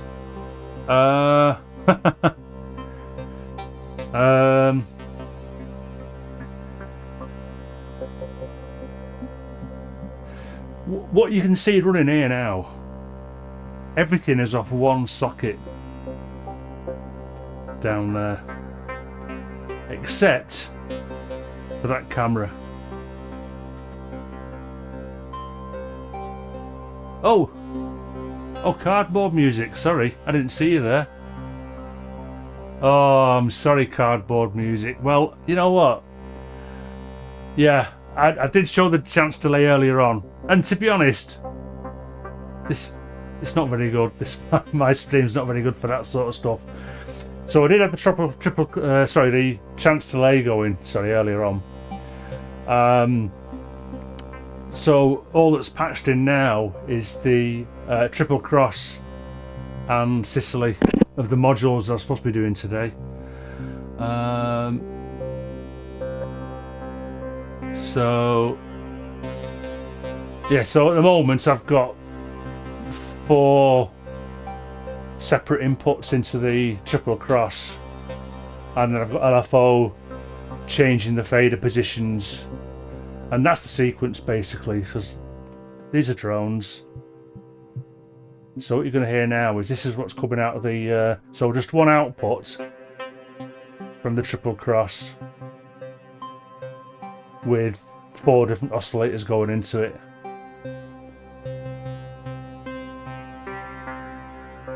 And then I just put some drones in the background because I like drones. And Chris Busy, I didn't see you coming either. My goodness, I'm not keeping up. It is on live chat. Where is Chris now? Oh, there you are, Chris. Sorry. I try to keep on top of everyone dropping in, because I don't obviously don't get that many people watching, so it's easy to say hello to everybody in person, really, isn't it? Tuning.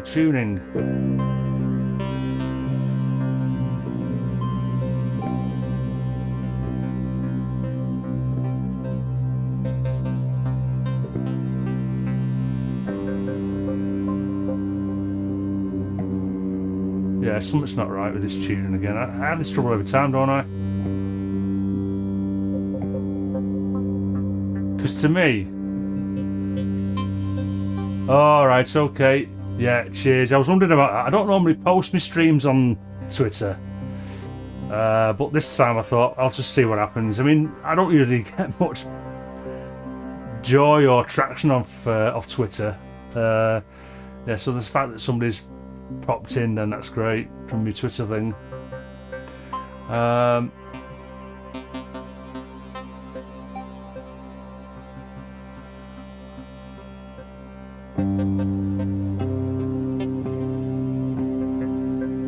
Oops, wrong one.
Oh my goodness.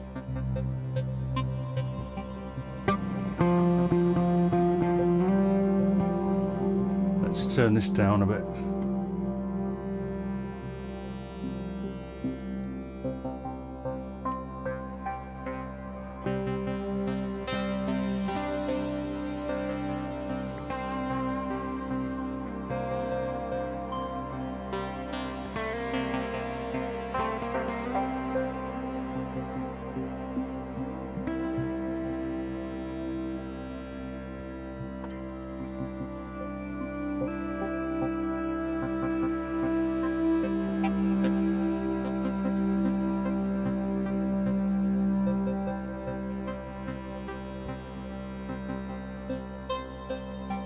Yeah, I'm on 5 million Discords, making people have it.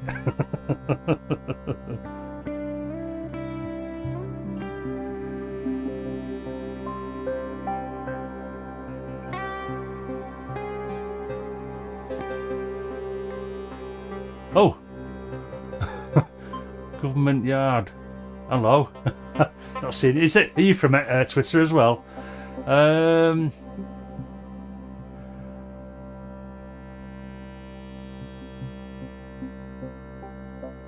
Yeah, Ozzy's great. I'll have to pester him later on because for some reason half of me flipping dual quantizer, it's the H4, not working. I just don't get it. Oh, he's Exorbital here as well. Oh, I hope Exorbital. Oh god, Erwin, isn't it? Yeah. And Alex is back, or never not been away.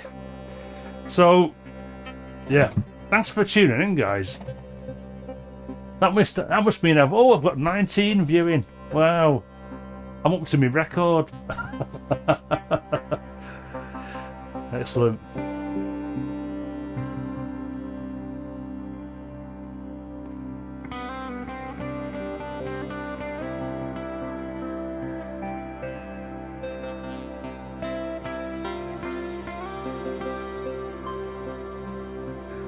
So the guitar.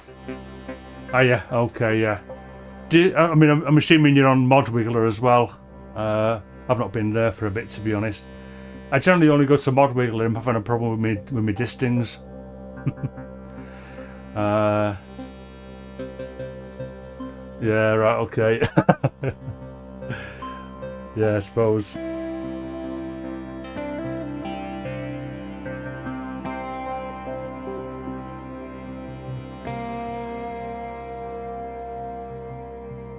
I don't...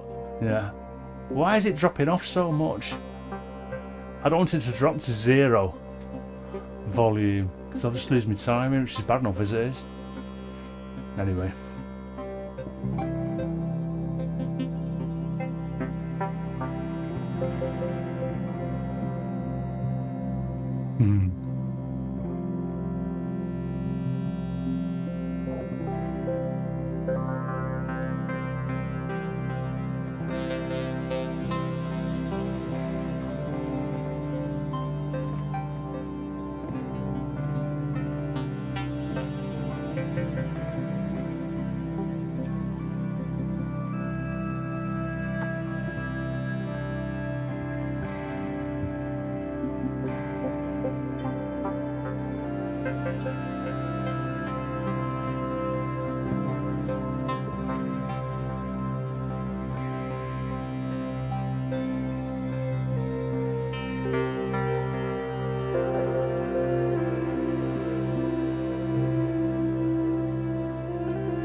Guitar and keys at the same time, eh?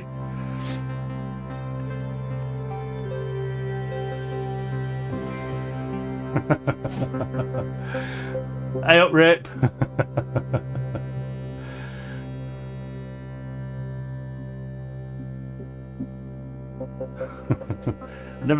I've not done much chat rooms over the years, to be honest.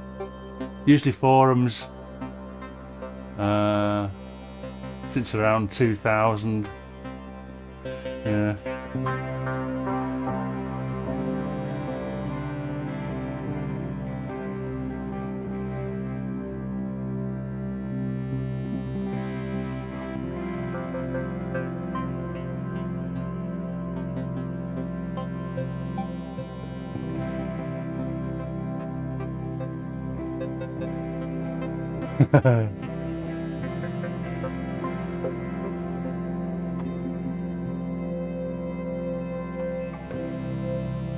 I can't really, but I wonder if I can play my keyboard like that.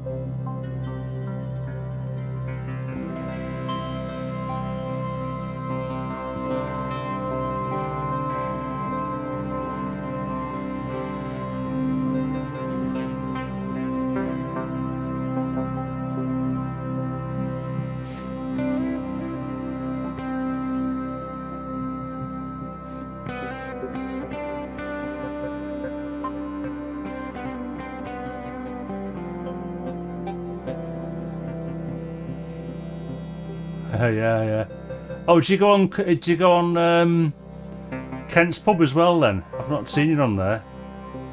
Yeah, I've been going to Kent Spong's pub a little bit, and Pro Synth Network. Ranzi's at 2 o'clock today, but I don't think I'll make it to that one. Actually, Ranzi hasn't got a show today. It's Henrik. JX3D? Can't remember now. JX3D.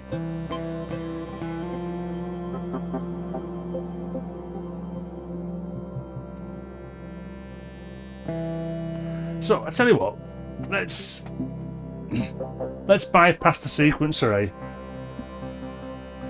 Let's just go all drone. So where are we? I can still use that, but let's not go through the VCA.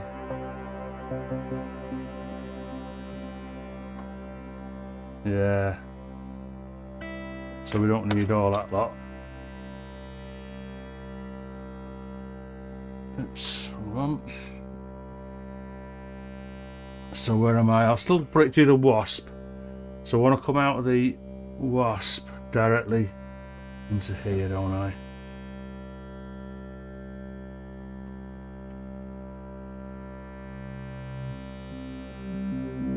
Oh yeah.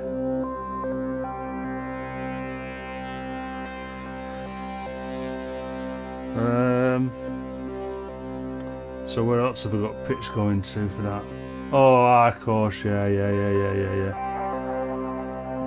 Need to pull all that out, don't I? Oh, it's a disaster now. Yeah, I still have the mults going to, the buffered mult going to all the drones. So now we should be on just C. With the triple cross doing the sort of most changing sort of droney thing.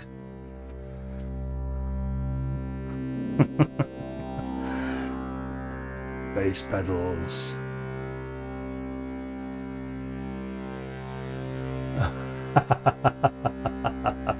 Just read your comment there, Tony, playing bass for your nose.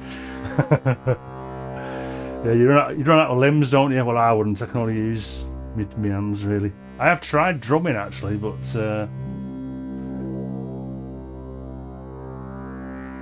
Whoops, Daisy. Taylor Swift film. She got a film.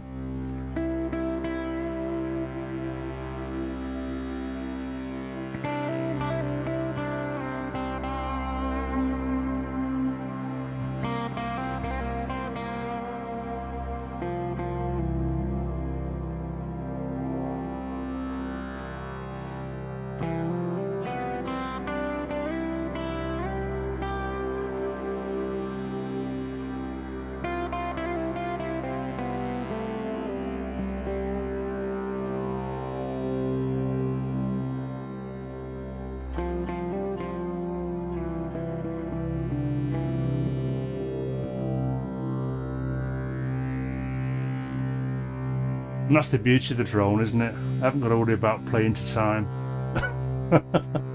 That's why I took the sequence away.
I don't use Mastodon personally. Yeah.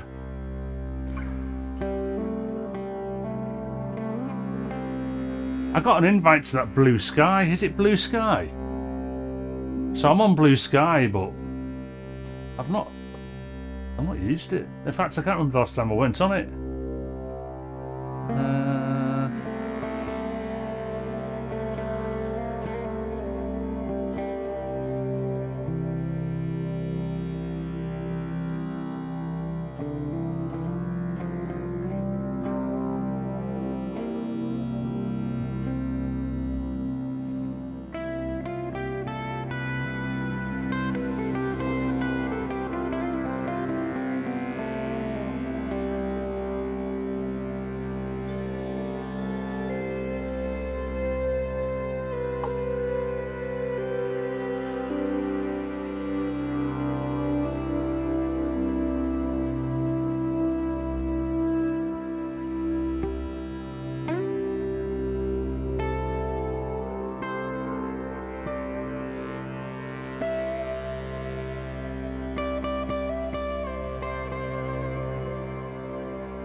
Where are you? So are you from the UK government yard, or are you in the States? So when you say Synthfest, is it Synthfest UK or Synthfest somewhere in the US? I know Synthfest has a. It's not the same people, obviously. Actually, you know what? I'm gonna turn off guitar rig. Because I just realised something.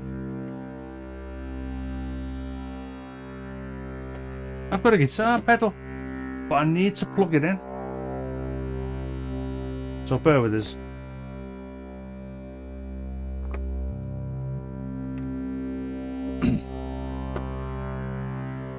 I've got a spare socket here somewhere, I think. There you go. Not used this for ages, so I don't even know which preset to use. Have I got a cable? Oh my goodness. I need another cable, don't I?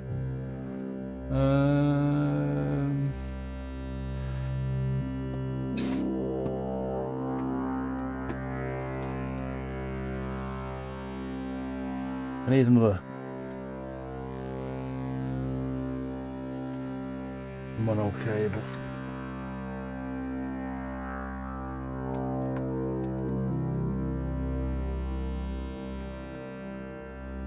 Well, it's come on anyway. Roland GT5, God knows how long I've had this. That must be another over 20-year-old purchase. But now I need an audio cable. Let's have a look, what have I got here? I've got the ubiquitous box full of flipping cables here. So is that going to be long enough? Probably not. Let's have a look at another one. How big is that one there?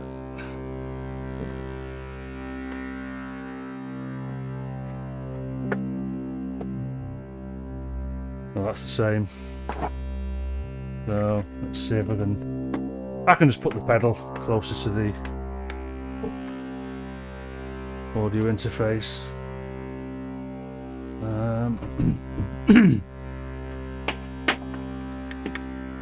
Output left.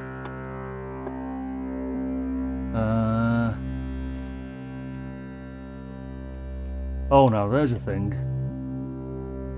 Yeah, gotta pull that through there. Input.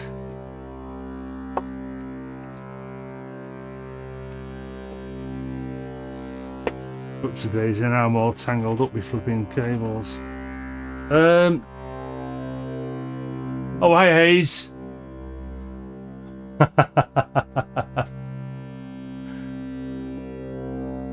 Yorkshire, right? Okay, yeah.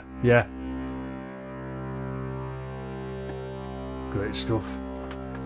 I'm in Cheshire, which used to be Lancashire, but now it's Cheshire, just because government's like faffing around with flipping voting. So, oh, I say, whoa. Yeah, we don't want Boston lead, do we? Tell you what I will do. I want to put this through reverb. Any road up.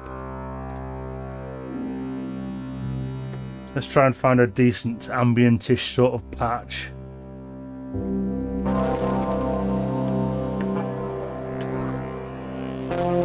Oh my goodness. Well, that sounds terrible, doesn't it? Yes, I've not used this for a while.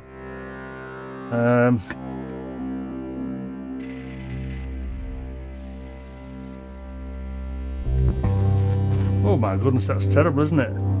Something wrong with the output or something. Oh, right, okay. Oh, now then, there's a thing. He says,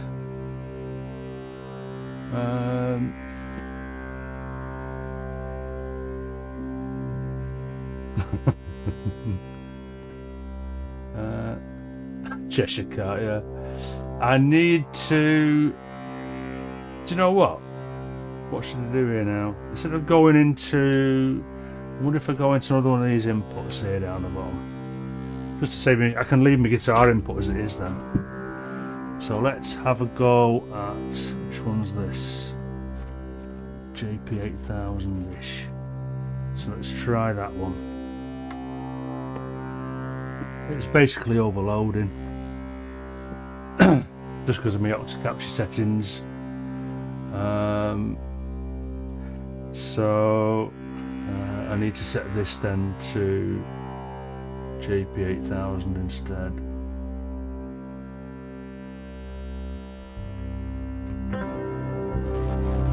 Oh, I don't get that, to be honest. Why is it so crackly?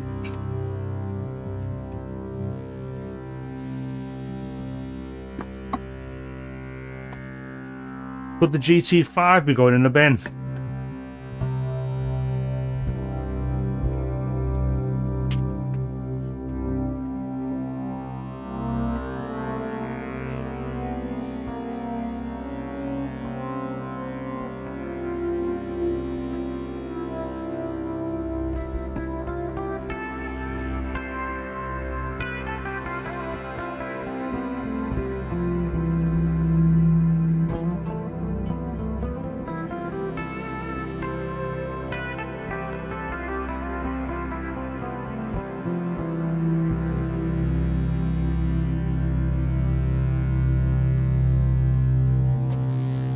What you mean, Hayes? You mean your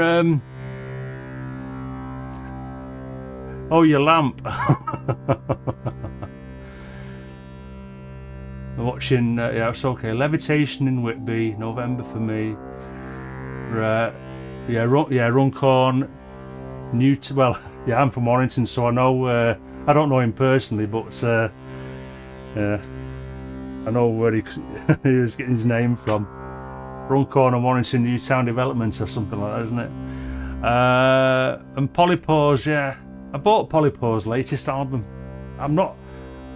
Which is the first one I've ever bought of Polypore's. I quite enjoyed his latest.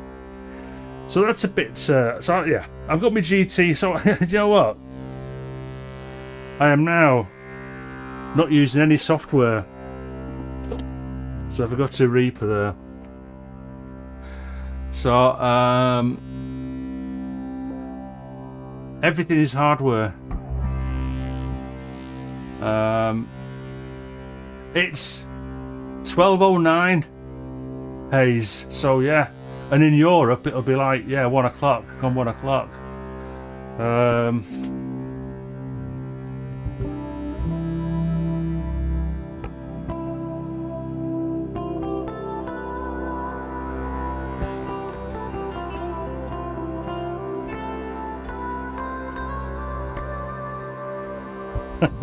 Goodness me.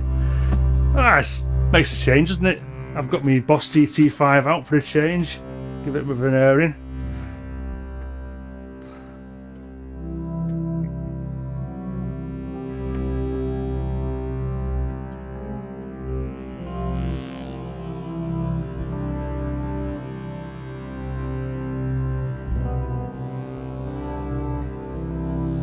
Yeah, I don't like the volume pedal.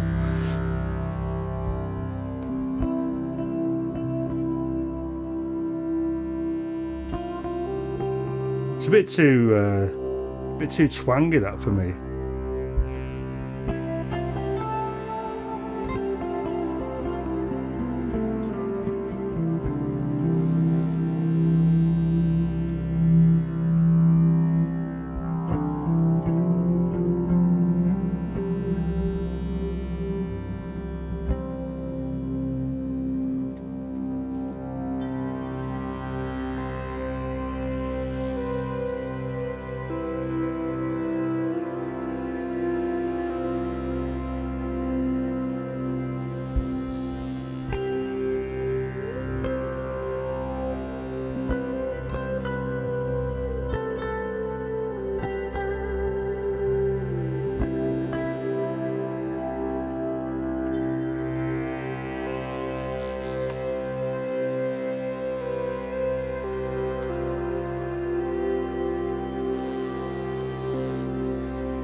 God, let's put the camera back. Sorry.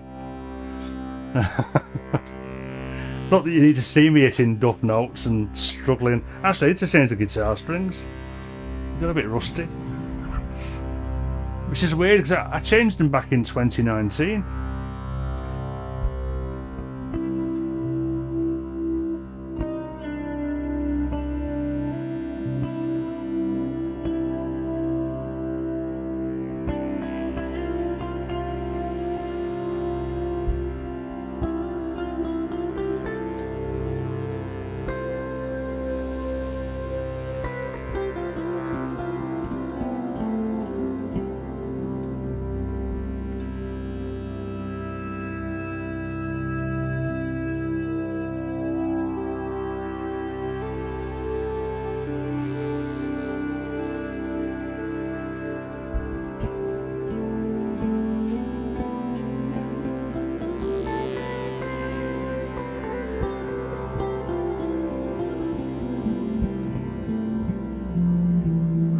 Try a different preset for this. Don't want UK crunch. Jet power, no chance. No.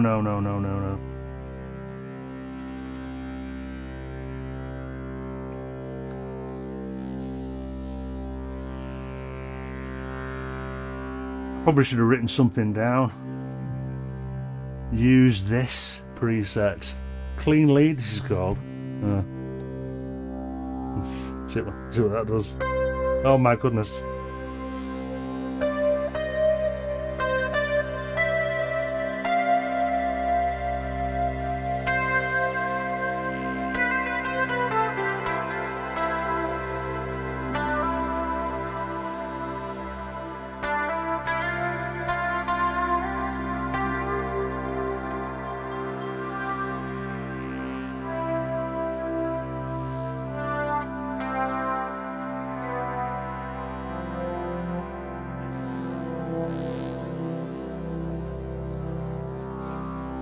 Don't like that one.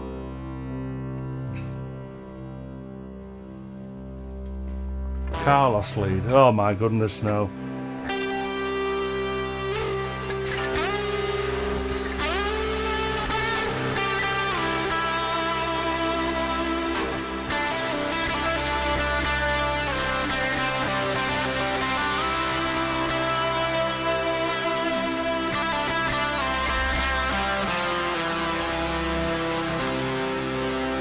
Nope. 80s UK.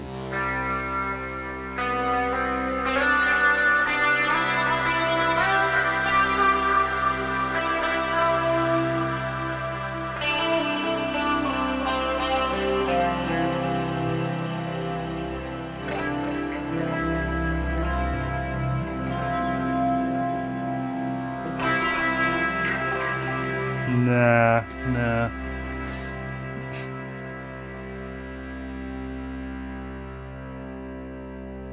Chorus, 1959.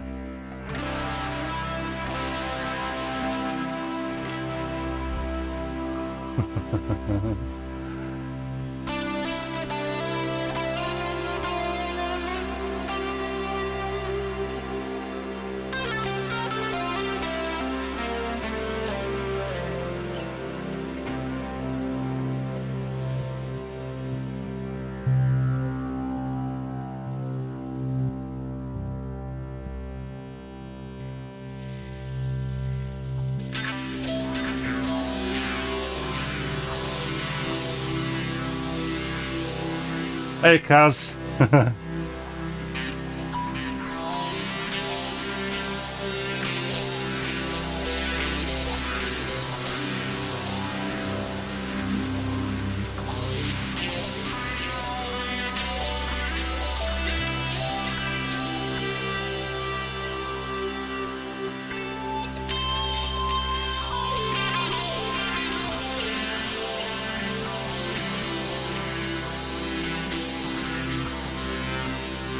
Probably not so much reverb. Turn that down a bit.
This is what's called eruption, this one.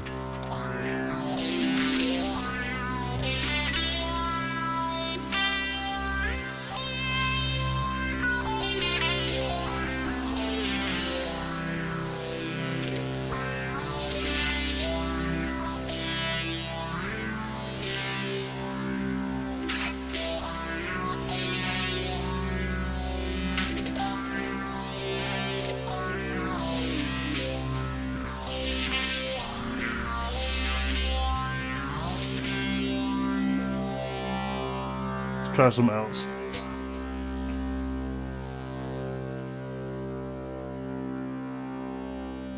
Crunch Twin, what's that? Oh.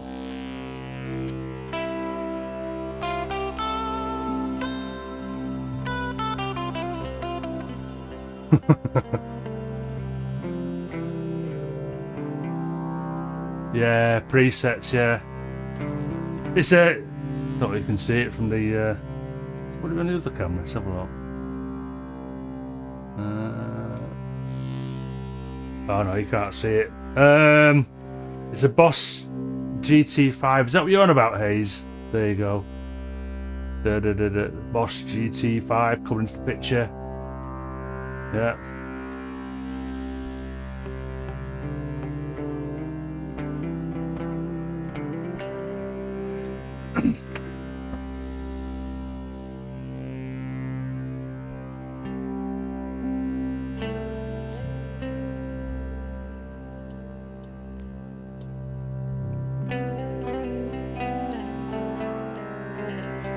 Yeah. Synth bass.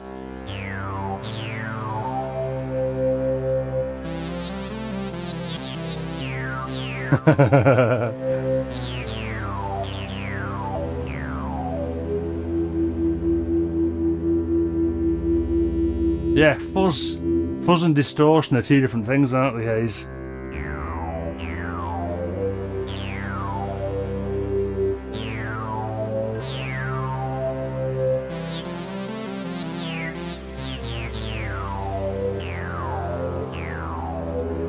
No, we want to have synth bass.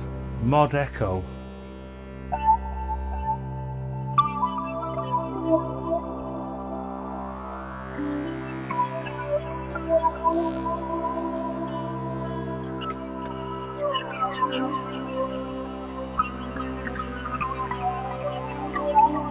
Yeah.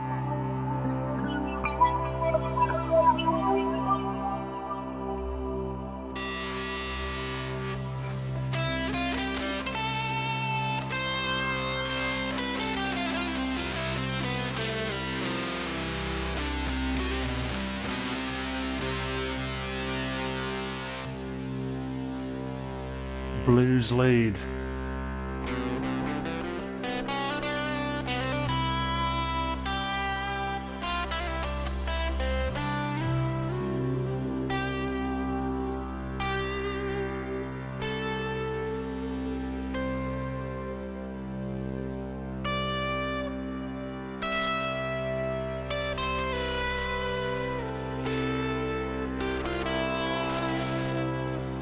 There's a lot of crackling going on, which is not the...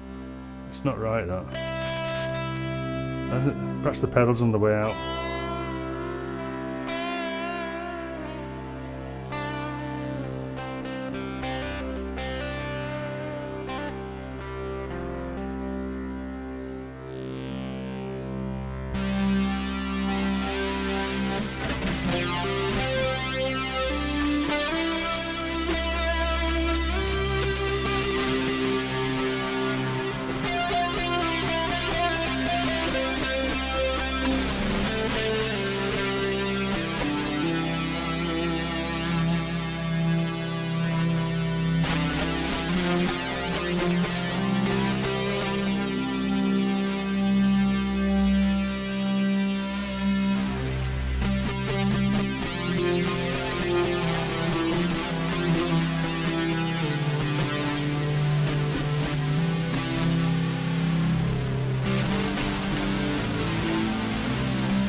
Yeah, anyway.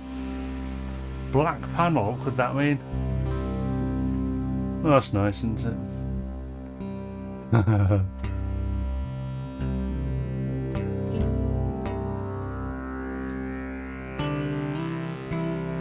Oh, this is nice, isn't it?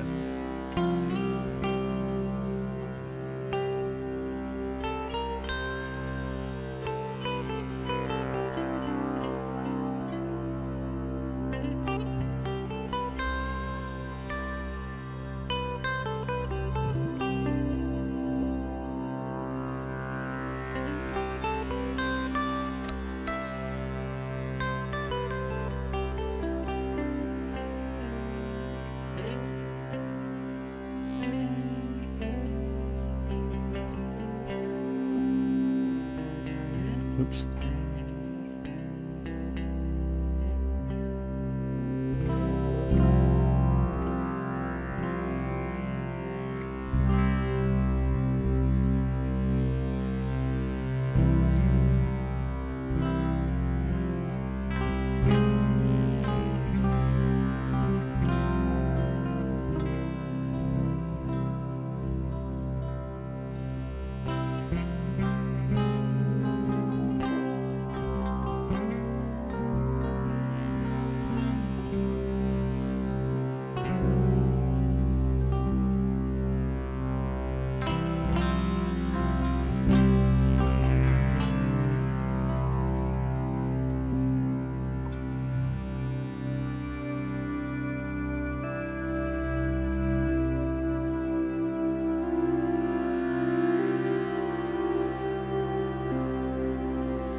Thanks, Martin.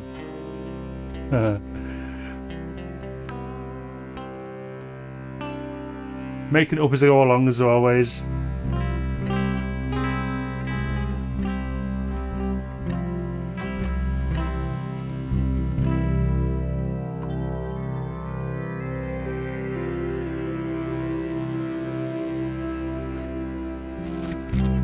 Ooh.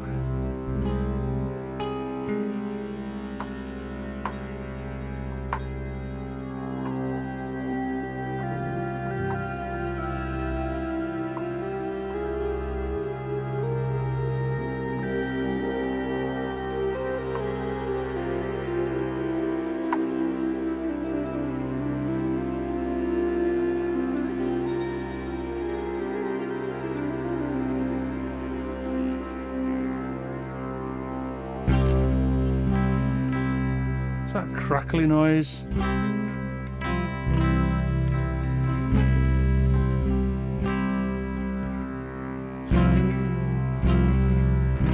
Not distorting on the input, so yeah, I don't know where it's coming from. Vintage OD.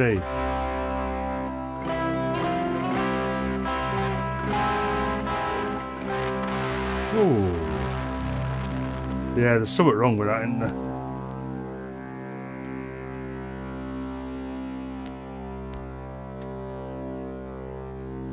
I've got another pedal. I've got HX effects up there behind Revenant. Is it worth getting that out and plugging it in?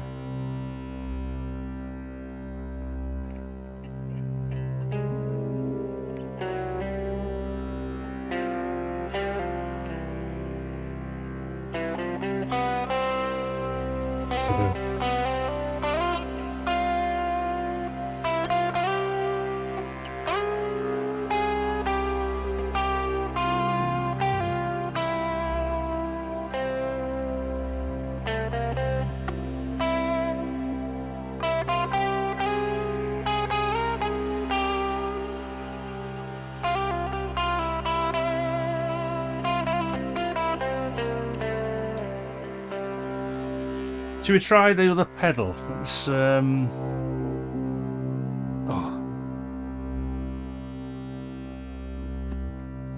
I mean, it's nice to sit down. Maybe I should get up and do a bit more drone-y stuff, but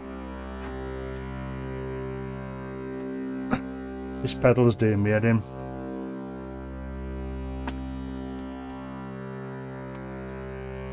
Now then, the trouble is, where do I plug the other one in? It's a wall wart. Bear with me.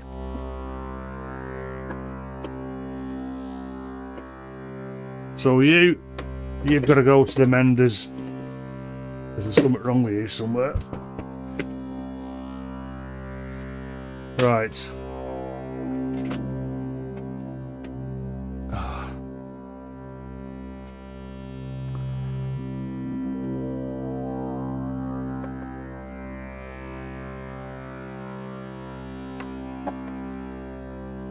Oh, picky flip.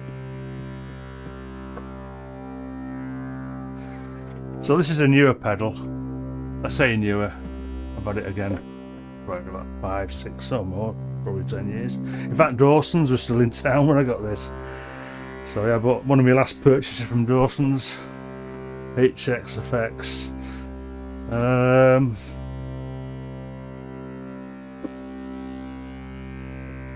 So whenever Dawson's was still open, they probably shut down about a year or so after I got that. Now then he says, "Are you still here?" My God, amazing. Oh, nice one. Nice one, Ace.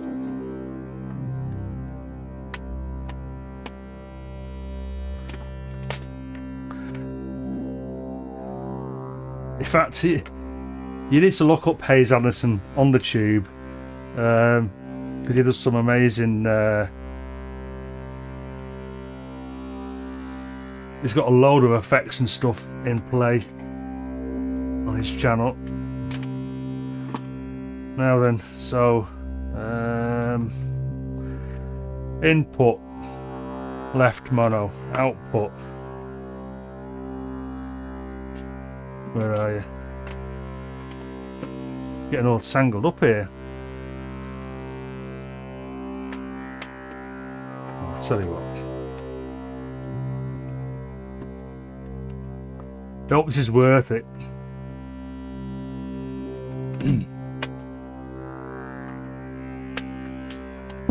How did I get you tangled around there?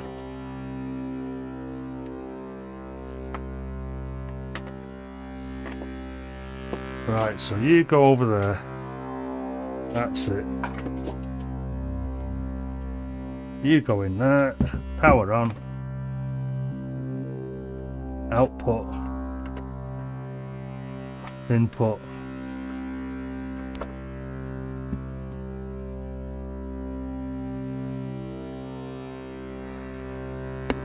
Right.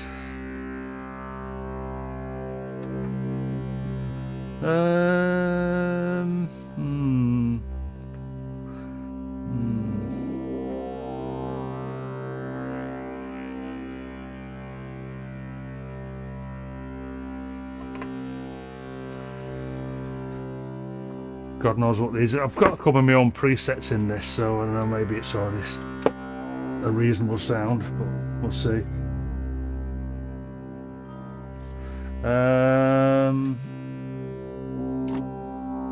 Why is it not?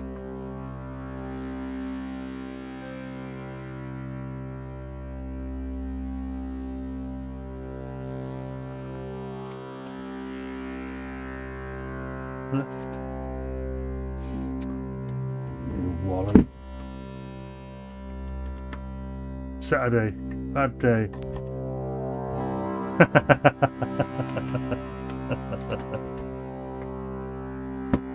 I plugged the guitar into the output. How did you tune your guitar? I tuned it in Reaper, Alex. I mean, there's a tuner on the pedal, but I just put a tuner on Reaper.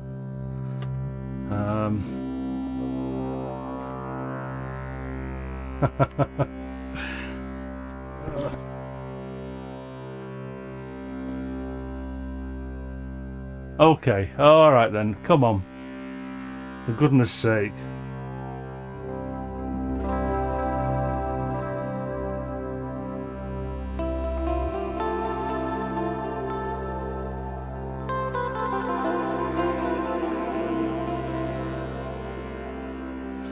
So I don't really want any delay on it. So let's see if we can find one without delay.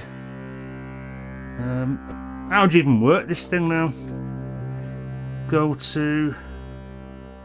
No, it's not that. Home.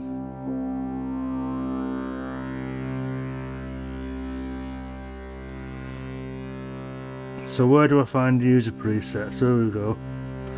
Not user. Oh, that's weird, isn't it?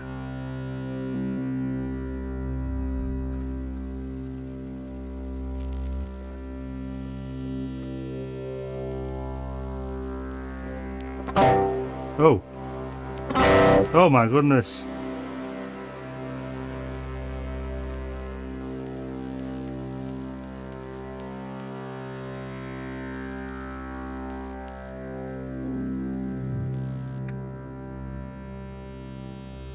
Oh.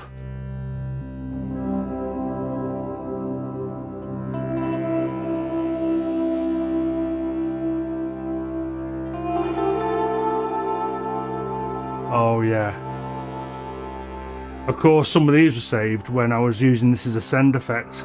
So, how on earth do I get to? Oh, it's been so long since I've used this one as well.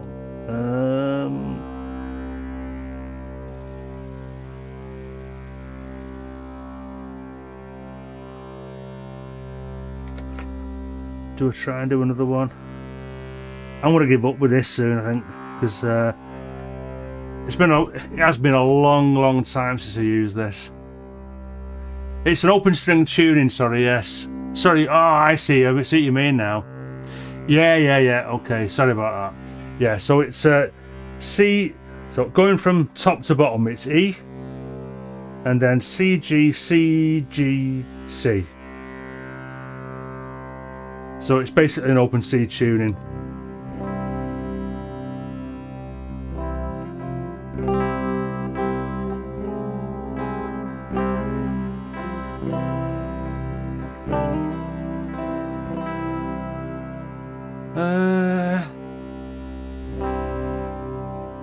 Yeah, I'm fed up with this guitar pedal shenanigans. I thought it was a good idea just to sort of go all hardware today, but I might as well stay clean. And so still no software.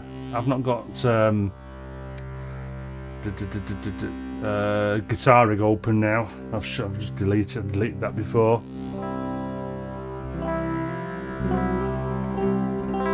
So how do I get to edit? Oh, here we go. Press big mod. Right, okay. Alright, so. Oh, yeah.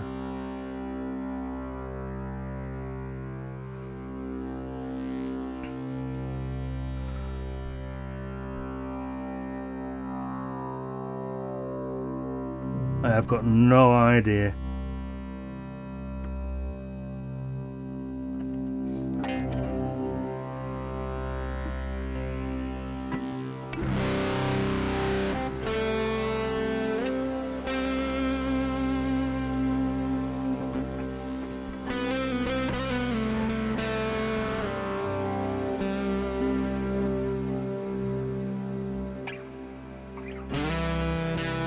Yeah, money driving you got it. I mean, yeah, I mean, that's my rabbit hole. If I start to go down the guitar pedal rabbit hole as well, yeah, I'll probably lose about 6 stone, which I need to do anyway. But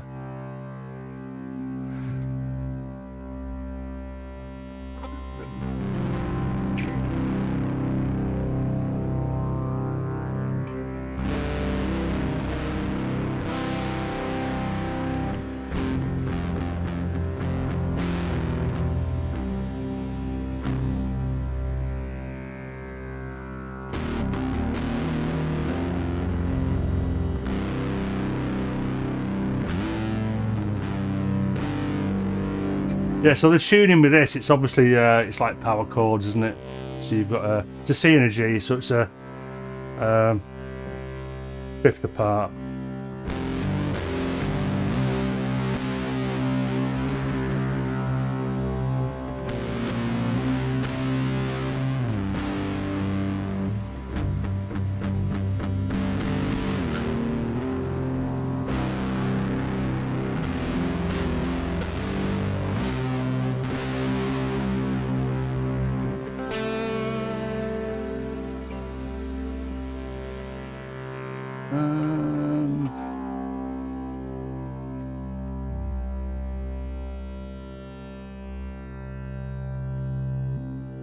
Triangle fuzz.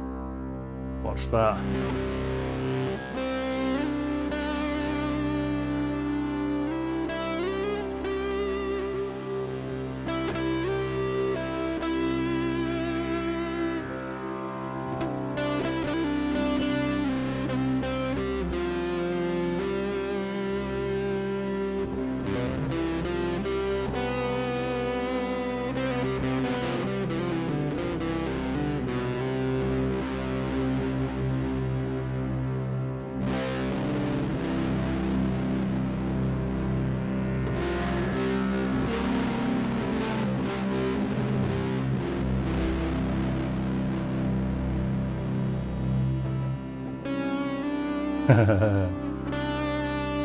I could buy a sitar,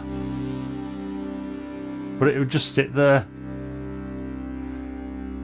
like this. Like this is sat in the corner being looked at and polished every now and then.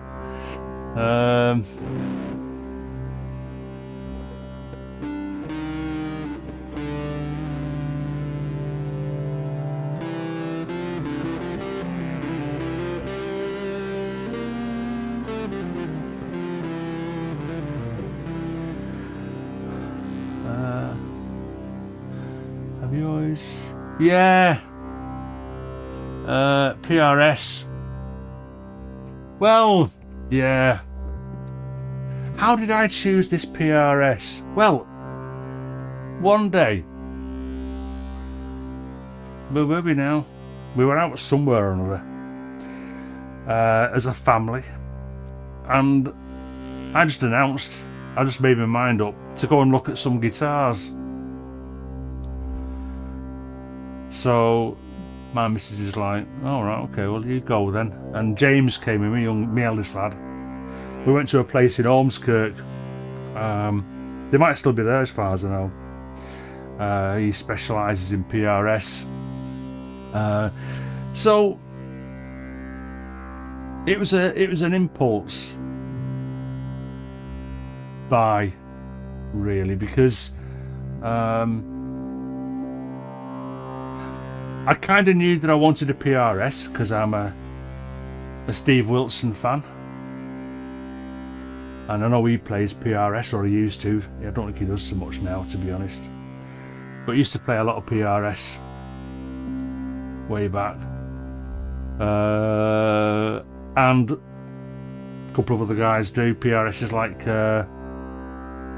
what's that guy who plays for Opeth? Mikkel, I can't remember his name now. So yeah, went down to this shop. I knew that they do PRSs, this place in Ormskirk. So I went down and I just said, I want a PRS. So, right, okay. Like, where do you start? So I'd already sort of like said, or I decided that I wanted a solid black guitar. So, because I've got a solid red guitar, the Gibson SG, and I decided that I wanted a solid black one this time. And oh, and I'd also decided, Neil, that I didn't want. I think they're made in Korea, aren't they? The Korean PRSs. Now, don't get me wrong. Even the Korean PRSs are damn good guitars. I mean, you pay about, I don't know what they cost now, but back when I bought this, the PRSs, the Korean PRS guitars, what were they called? PRS, was it SEs? I can't remember now. But anyway, they're about 400 quid, which is a lot of money. Still, but I'd accrued this cash with working on a particular job, and I wanted to blow some of it on a new guitar. So I'd set a kind of a, but I didn't know a budget, to be honest. I'd set a budget of around about £1,000.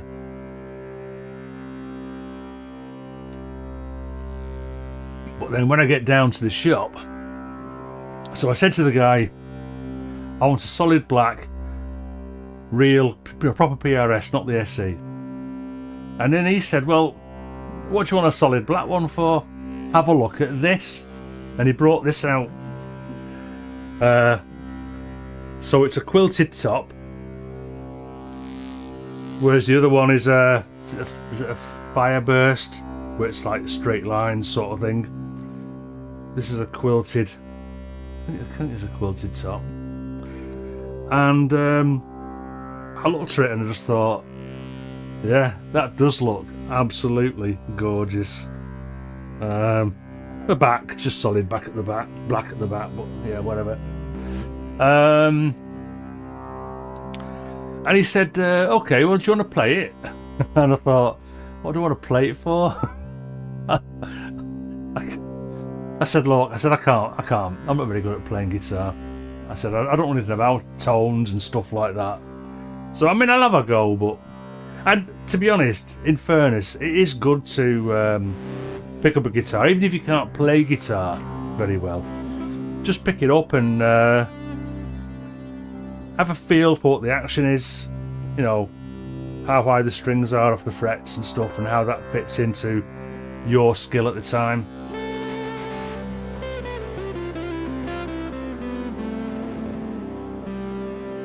So yeah, I had a bit of a play, if you like, on this very guitar, and I think by this time I'd already made my mind up, because I'm one of these, right? I'm the same with a lot of things. Once I've made my mind up, that's kind of it, and I'll decide very quickly that's coming into my house. So yeah, definitely bleed. So yeah, I mean, once he'd brought this one down, and I thought, yeah, it's lovely.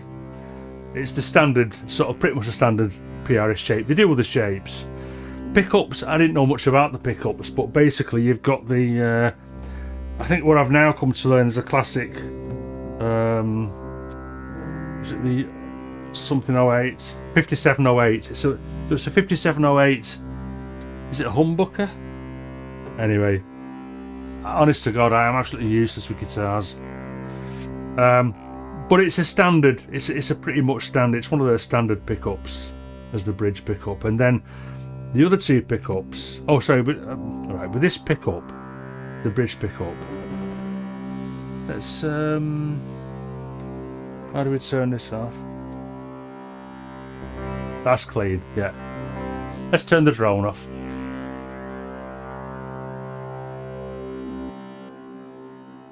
Oh my God, bliss.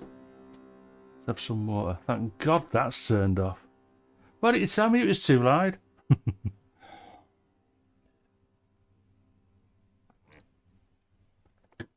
Right. So. I was going to say it's totally clean, but there's not some reverb on it. But anyway, not a lot of reverb. So this is the this is just the humbucker, the bridge pickup with tone at number 10. I generally don't mess with the tone. I just leave it right up there. So I just go like that. Volume full on, tone full on. But it's got a tap in on this.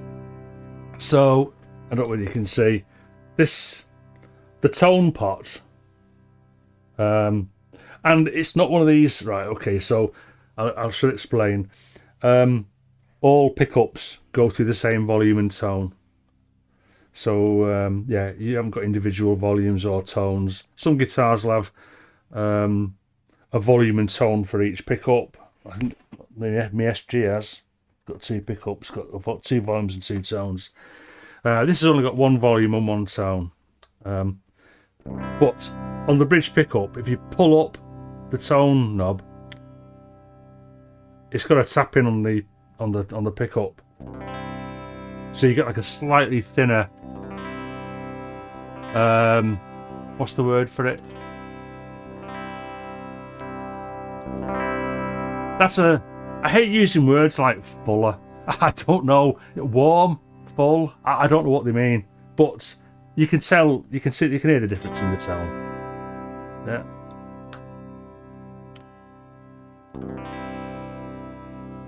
I think when you go to this pickup and this pickup, so that's that position. I think the tap-in goes. Oh no, it doesn't. There you go. So it's still right. So now the other two pickups, I think what they're called. Oh, the near field pickups. So they're like a humbucker, but they're a lot closer. Smaller coils. So this is just the center pickup. So now the tap in doesn't work, basically. That's tone full up. That's yeah, I probably need to get some contact cleaner or whatever on that on them parts.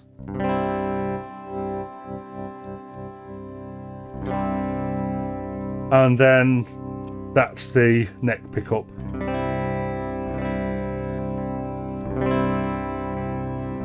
So you can hear the subtle difference between the two. Then you've got that position is the neck and the middle pickup.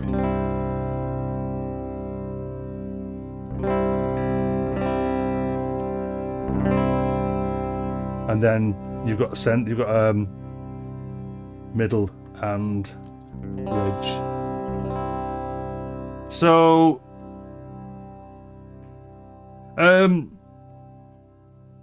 it's heavy. It's not as heavy as a Les Paul, I don't think. Yes, I should clean them. You're right, Alex. I should clean them. Yeah, I don't get as heavy as a Les Paul, but it's a lot heavier than my SG.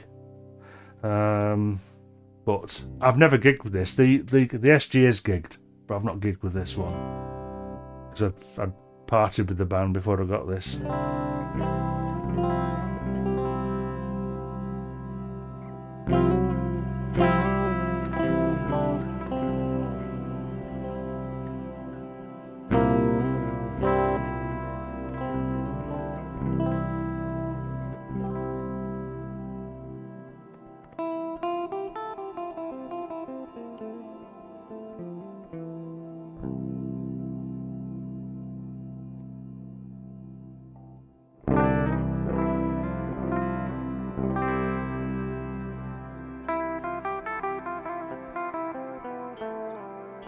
So yeah, does that make sense?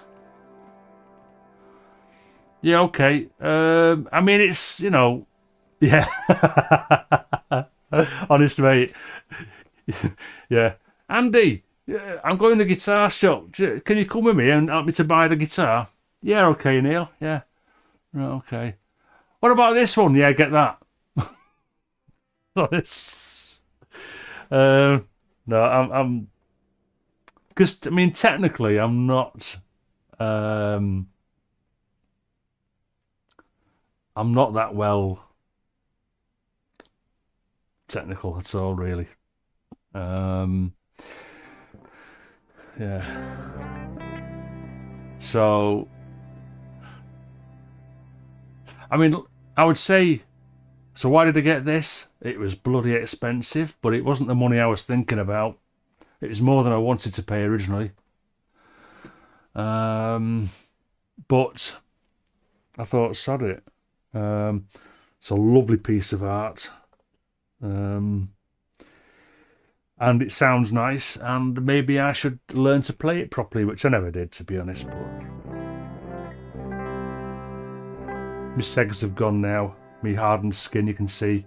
I mean, was it not last week, week before? My fingers were wrecked, and I've not played much since then either. So I said I was going to start playing my guitar more, and I didn't.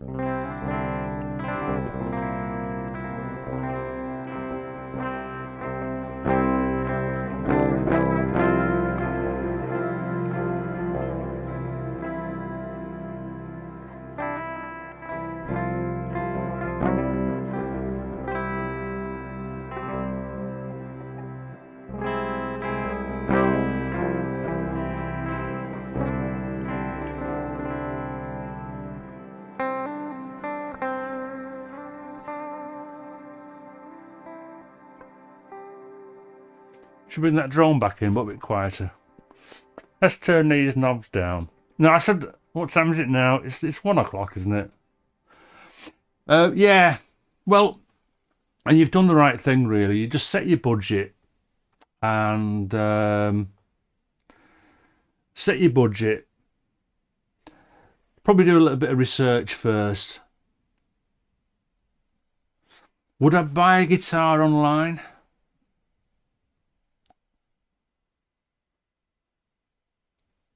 I don't.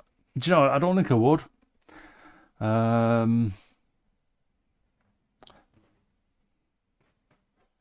yet I wouldn't even know where to go now to get a guitar. That home skirt shop might still be there. I don't know. I don't know. I think a guitar, and probably even, I don't know. What have I bought online? I mean, I've bought a lot. I've bought some of that. Well, I bought a lot of that stuff online. A guitar, it's kind of, I don't know.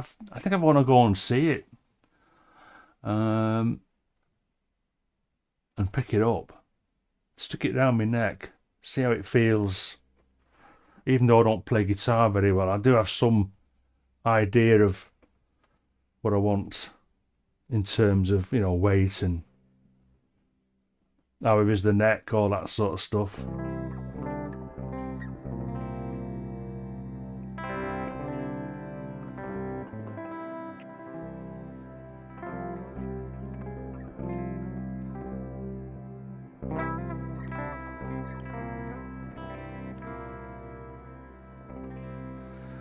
And on that note, because it's coming up to 12:58 here, I think I need to give you a rest. Yeah. thank you so much for tuning in today. Did it turn out as I wanted it to, the stream? Well, it never does it? Because I never know what I want. Bye, Synths. But it was interesting. I think I've got a lot of work to do. I've got a lot of work to do learning those modules. So there's some stuff wasn't behaving as I thought. I've got some problems with my listening module, which I'm hoping is just me.